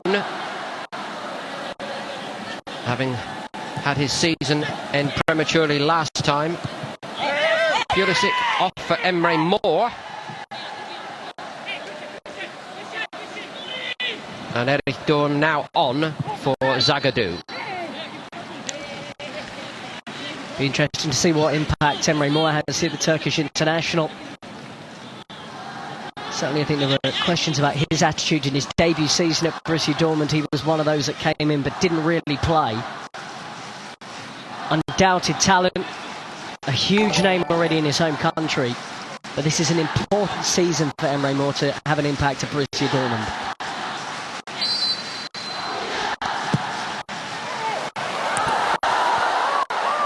Body's going over like Skittles in the box then.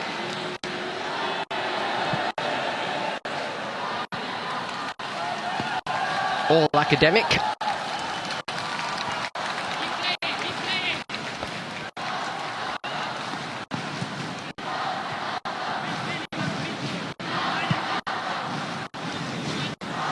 Şahin.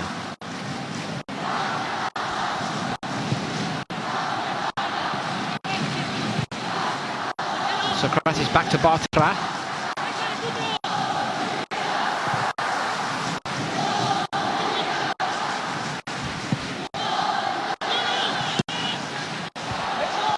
Was a pretty unfortunate miss kick, and it might have played his team into a lot of trouble by Gomez.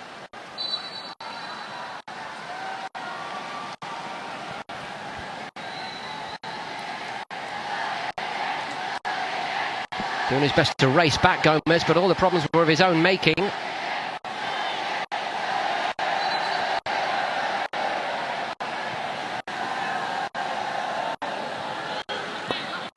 Gustavo Gomez on for Abate.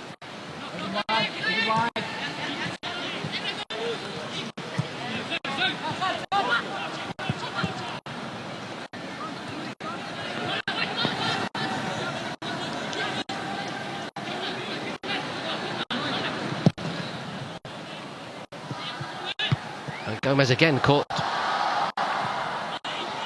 slightly betwixt and between. Got away with that one. The new man at right back for Milan.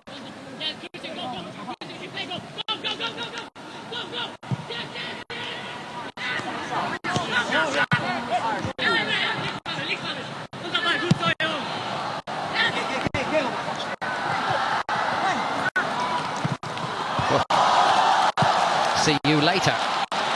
Musacchio.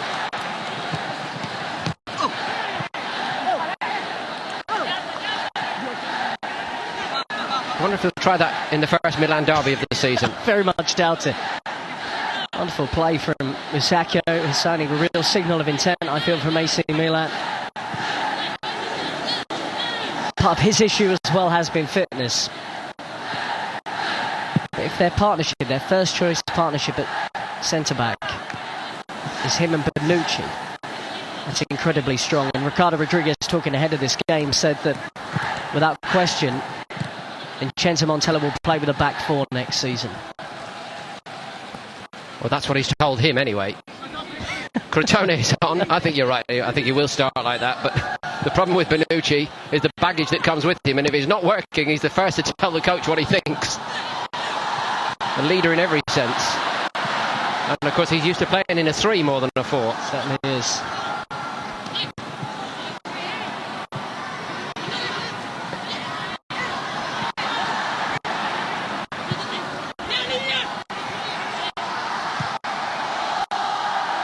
Pulisic.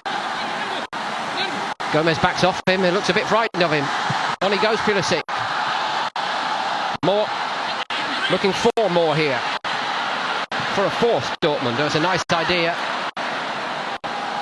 Dortmund not quite on the same page.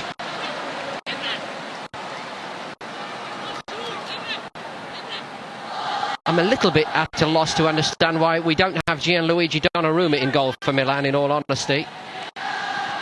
The poster boy, with the new contract sorted out. I mentioned Montella is a man of mystery at times, going with his veteran Storari.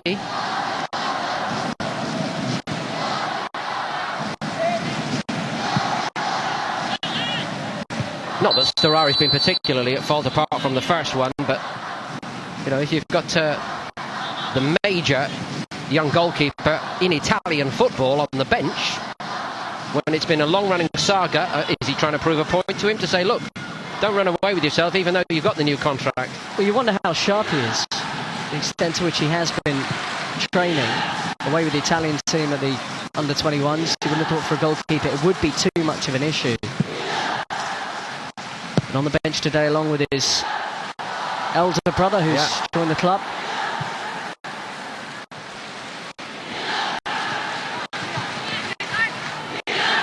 Çalhanoğlu. Couldn't link with Borini.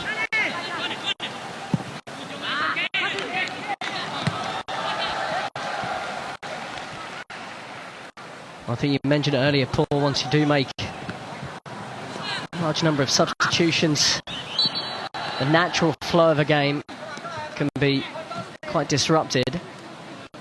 With the final 20 minutes to play, these sort of players find some kind of rhythm. But they do need to play, don't they? You know, they're putting in the training, they're part of the squad for the pre-season trip, they're doing all the travelling, and the purpose is to get everybody coming up together.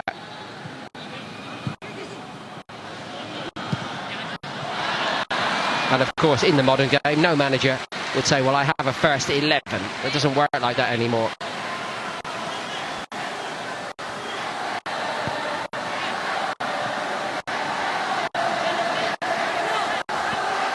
Seen some lovely moments from Ousmane Dembele today. And a player who gets people off their seat. We saw that with the French national team as well when they took on England in Paris recently. Even the centre-backs can have a go as well. Pulisic through the middle.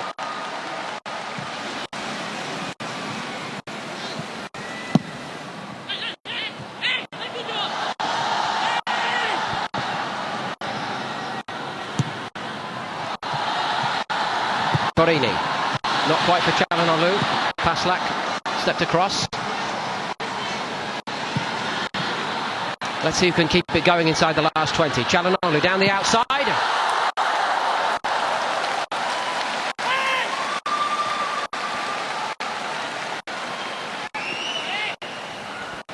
I'm sure he's desperate to be playing. 4 months away with that aforementioned FIFA ban. Nice little indicator of what kind of player he is there from Çalhanoğlu.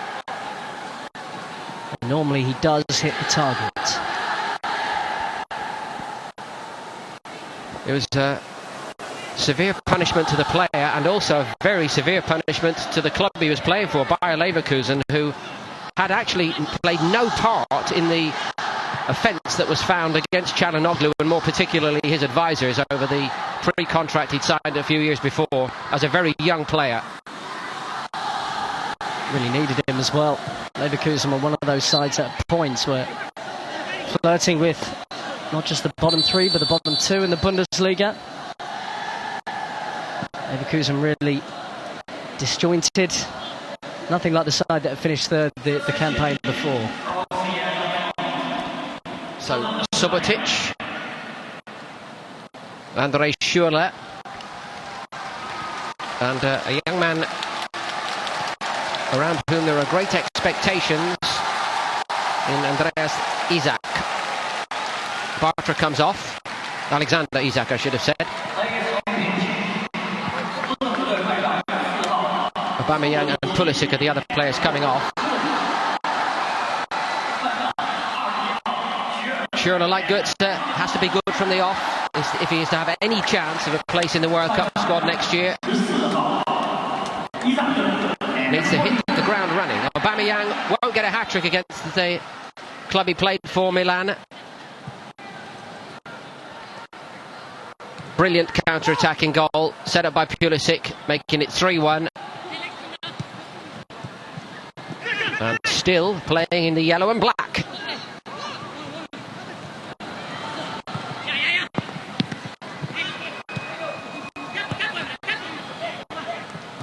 Isak is just 17 years of age.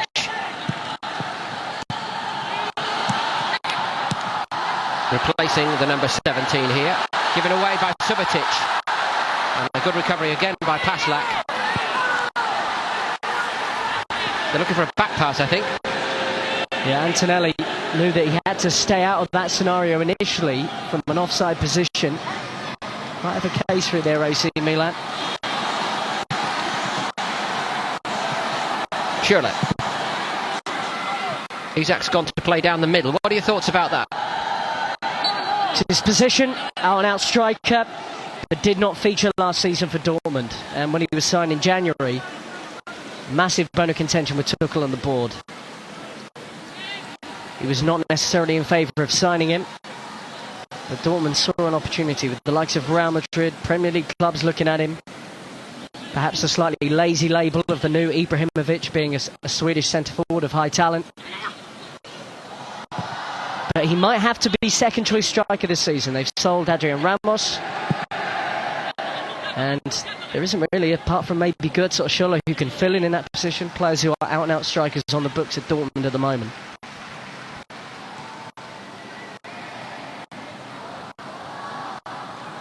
Was on the bench for a couple of games in the Bundesliga.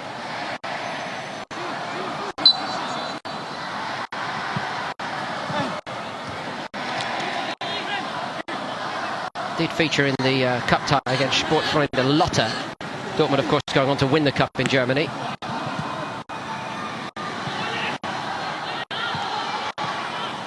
One for the future, though. And a great case in point, you know, as we have discussed, Mikhail Zorc, the director of football, and the other board members making those decisions to bring in players who may have a longer shelf life at the club than the current coach, whoever he may be.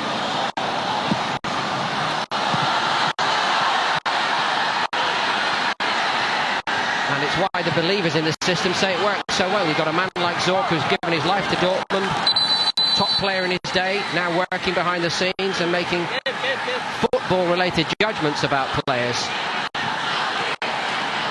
Key in the club's rebirth, if we can call it that, from their severe financial situation. I'm sure many would have faith in him ahead of any first-team coach the club brought in. It's not cricket, but it is time for drinks.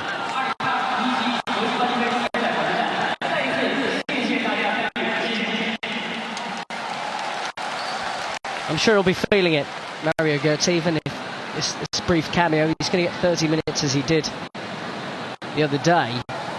But given the weather conditions here as well, we know it's very humid at the moment. Just a reminder of what's required. And a Borussia Dortmund shirt for him. Come for 1-2, play through the middle. Just leave it. Speaking English to Isaac.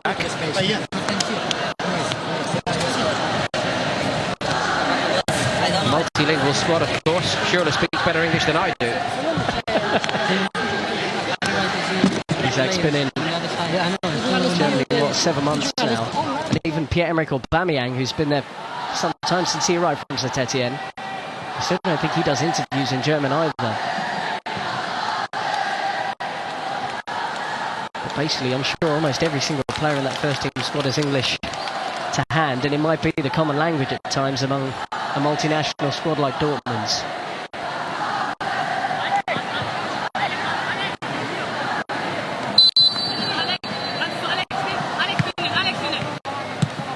Forward by Paslak. Isaac wins a throw.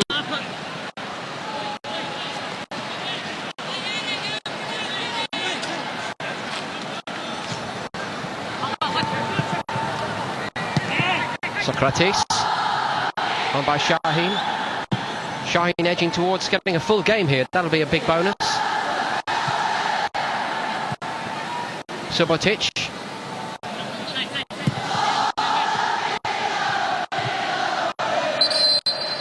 Milan ball.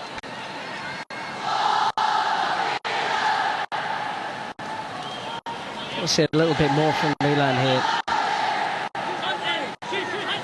We haven't, especially since that third goal went in, haven't created too much. I wonder if some of these players are out there knowing that their Milan careers probably won't be lasting much longer. Given what we're on now, 9 signings I think they've made in this remarkable summer transfer window for the Rossoneri.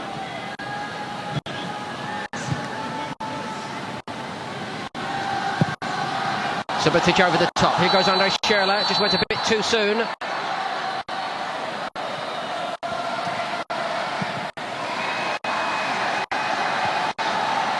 Or did he? Musacchio trying to step up. Schürrle's very quick. Thought he might have been line as well.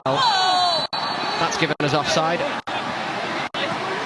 Part of the situation here is for Milan. I mean, we have these players arriving later in Bonucci, Bilia, Silva. You'd imagine would settle quickly, but they have the Europa League qualifier coming up later this month. Given they've been out of Europe for 3 years, I think it's 3 years now, it's of great importance that they do qualify for the Europa League group stage in terms of status and what that means to the club as well. So they have to find a way of playing in the coming days. Could not agree more strongly.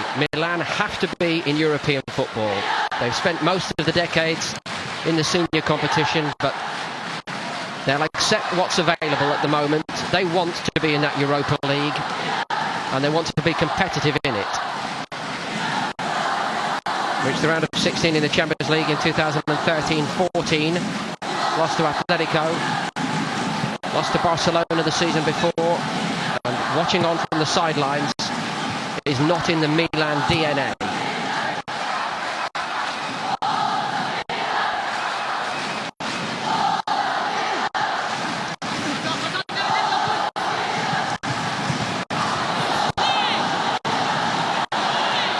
Socrates under pressure.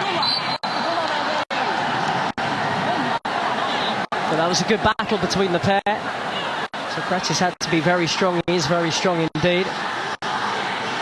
With having scored in a friendly the other day, clearly pulling the shirt of Socrates. That should have been a Dortmund free kick earlier. Good defending from the man wearing the armband today. He looks big and strong for 19, doesn't he? Certainly does. Cutrone, promoted from Milan Primavera, the academy.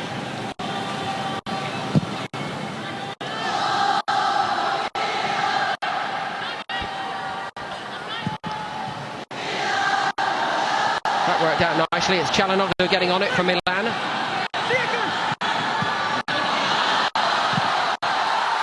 And just Milan come up short. Not unlike Bacca, just battling on. Antonelli didn't give up on it. Wasn't a good ball to him, and he didn't really make a good contact on it, but it very nearly went in the net. Well, it's weak from Paslak here. Player I really admire, having seen glimpses of him for Dortmund last season, but he almost gives Milan a goal. And Antonelli would have been slightly fortuitous, you feel. Nearly making it 3-2.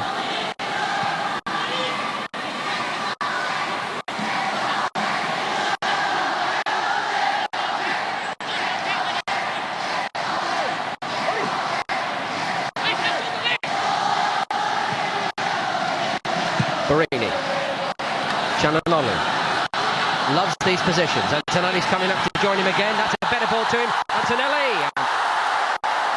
Well, good work by Reimann, the young goalkeeper. Socrates on the scene as well.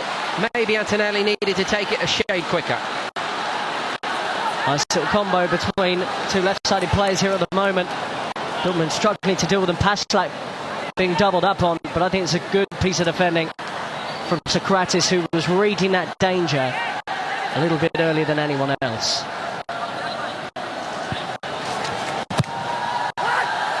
Reimann came for that one. Good punch. Mauri. Subotic got something on it. Socrates also. Dortmund free kick. Won by Moore. Little spinning top. He does go over very easily, doesn't he?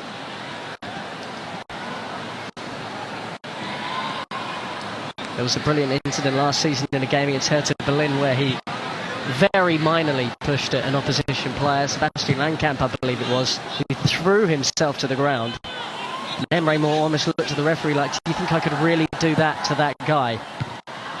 And he got a red card for that one. Almost as though Langkamp metaphorically was wagging the finger and saying, on behalf of every player in the Bundesliga, we've all had enough of you. So a taste of your own medicine, now grow up. It's a funny way to do it, but it did get the message.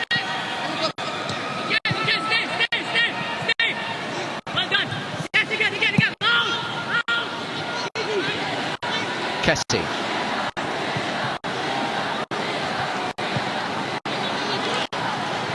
Last little toe poke backwards by Götze.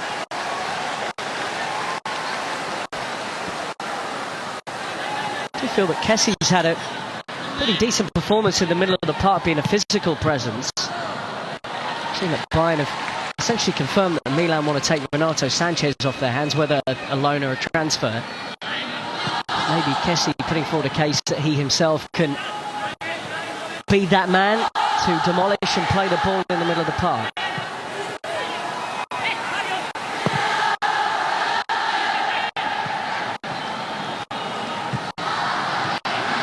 Antonelli. Çalhanoğlu did well.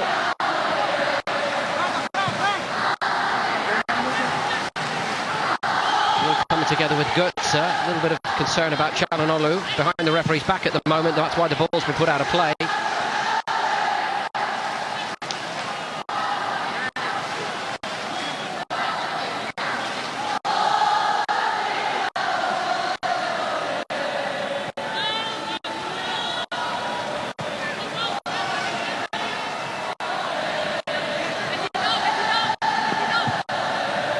Antonelli.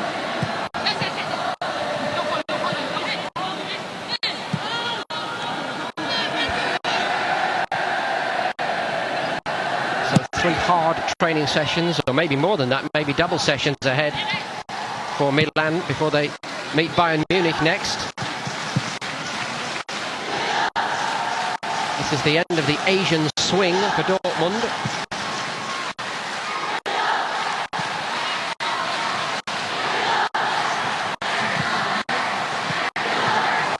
Got a friendly against Bochum. Game against Espanyol before the end of July. Also meet Atalanta, and then that Super Cup meeting which really kicks everything off in Germany against Bayern on the 5th of August.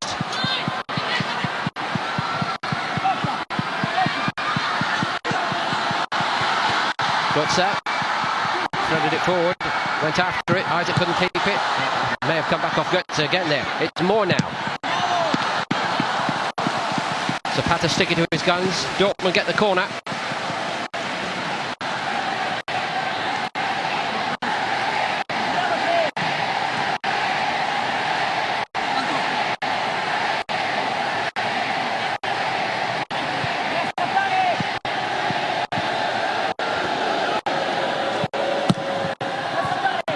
Subotic.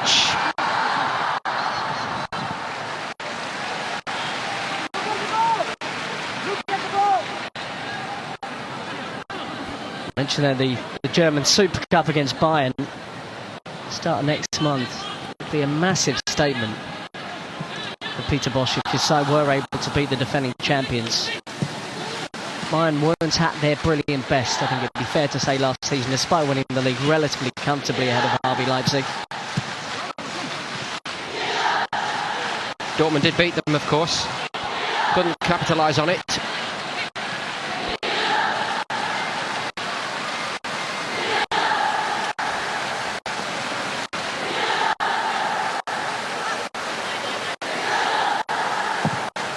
And ultimately, it was that inconsistency, really, the level of performance veering from the brilliant to the rather lacklustre more.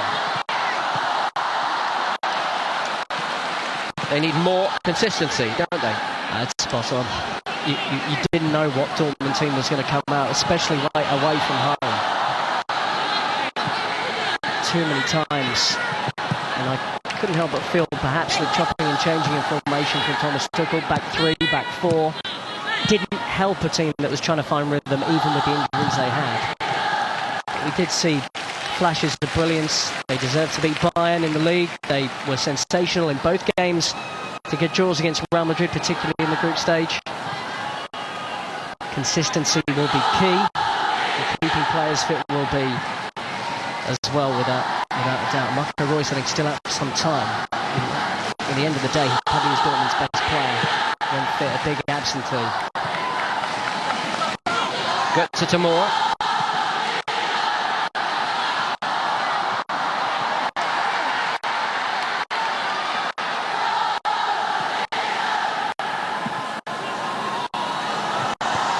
He's acted well.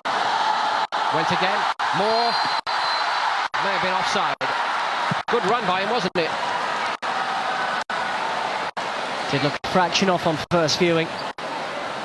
He has looked lively since his introduction, in fairness. Well, there was no touch from Alexander Isak on the way through. Scored a couple, I think, the other day in a friendly, Emre Moore. Not enough to earn him his starting place today against Milan, though.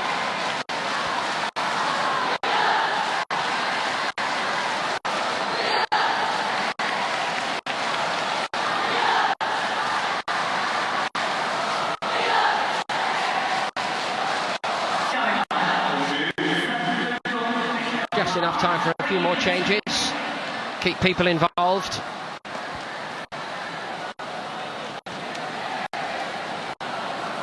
Too soon to draw any judgments about Milan, and of course most of the players who are designated starters not yet involved. Incoming stellar names are plenty. In the main, it has to be seen, I think, as a very positive tour here for Dortmund in Asia.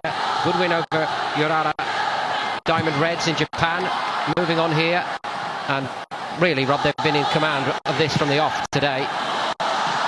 They have. First half hour especially, they were just sharper. They were ready from the off. They look like a team that aren't too far away from being ready for the start of the Bundesliga campaign, even though that's not for roughly another month yet. And Milan, well, we know they have this huge squad at the moment, given the reinforcements they brought in. Might be in here. Flagger stayed down. And Ryman stops it first time. And Subotic barges his man out the way for Tony second time. And Dortmund survive it. And they might go down the other end and score here. It'll be just like them. It's more. Isaac dwelt on it a little bit himself. Comes to naught. Lovely drama at the end here. Could it be 4-2 now, couldn't it? Yeah, absolutely. Good work by this young goalkeeper. He couldn't believe how much time he had, I think. I feel there's no need to look for the flag. Strikers can't help themselves. Just keep going and see what happens.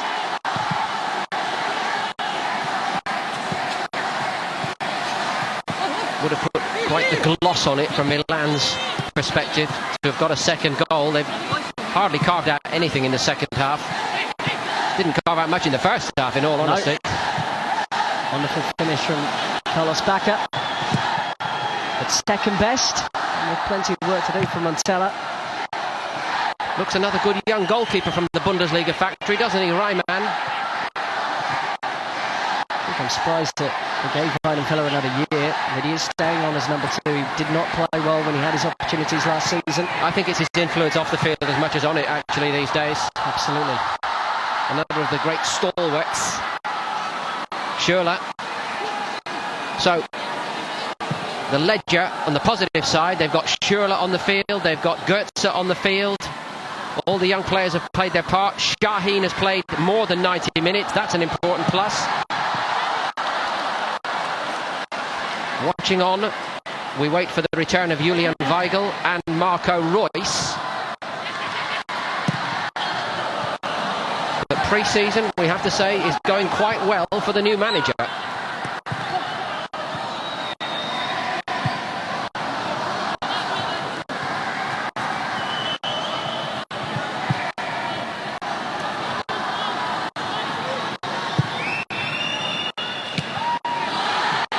Çalhanoğlu.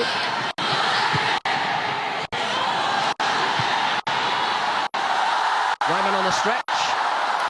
Flag had stayed down again. Coutone well and truly out. So a few opportunities here. Not much defending going on now, is there, late on? What a hit that is. Storari equal to it. Moore had the fizzer from some way out. This is wonderful from Emre Moore. Attack the space. He saw that it was going to be made for him by Isak. But probably comfortable in the end for Storari into the final seconds.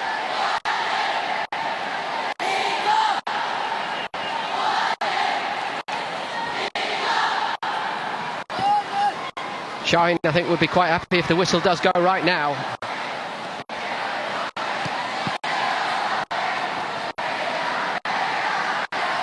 Good refereeing performance, I think we should say as well, in just the right spirit. He had a couple of nasty ones to deal with early on, stamped all over that, metaphorically, kept the football going, and the football has been very, very pleasing from Borussia Dortmund.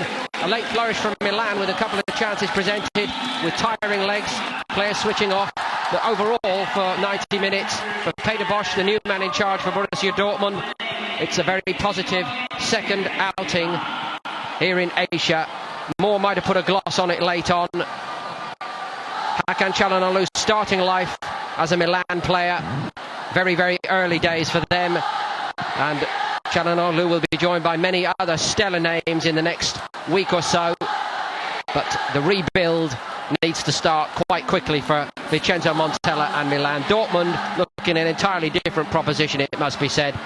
And with an urgency at the moment that Milan simply do not have, with that game coming up on the 5th of August, the Super Cup meeting with Bayern Munich. Milan still have time, but they need to start getting everybody together. They meet Bayern Munich next in the International Champions Cup, while Dortmund head back to Europe with a very pleasing impression on their ever-growing fan club in Asia. The result here, Milan 1, Borussia Dortmund 3.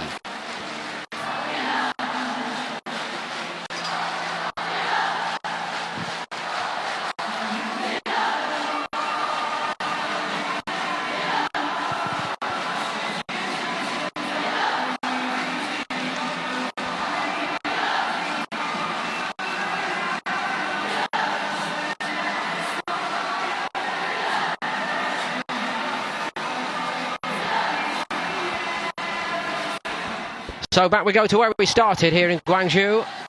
Borussia Dortmund taking it to Milan. One or two fiery moments in that first half.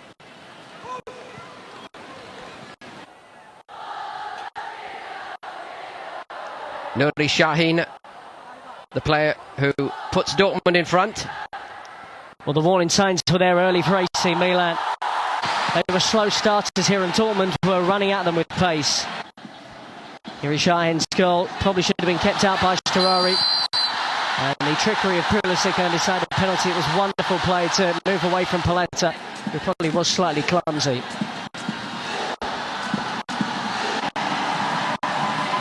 Aubameyang from the spot. Zagadou rather presenting it to Baka, and how Baka profited from that sheer determination, making the most of what he's got. Little toe poke, little bit of bend on it, bending away from Weidenfeller, who started in goal in the absence of Burki because of injury, and it found that bottom corner. Knows he has a point to prove. Andre Silva signed already, the Portuguese international centre forward. Morata perhaps on the way. He knows he has to take his opportunity while he has it. Dembele a real live wire while he was on the field again, and one or two less than savoury moments involving Borini. Aubameyang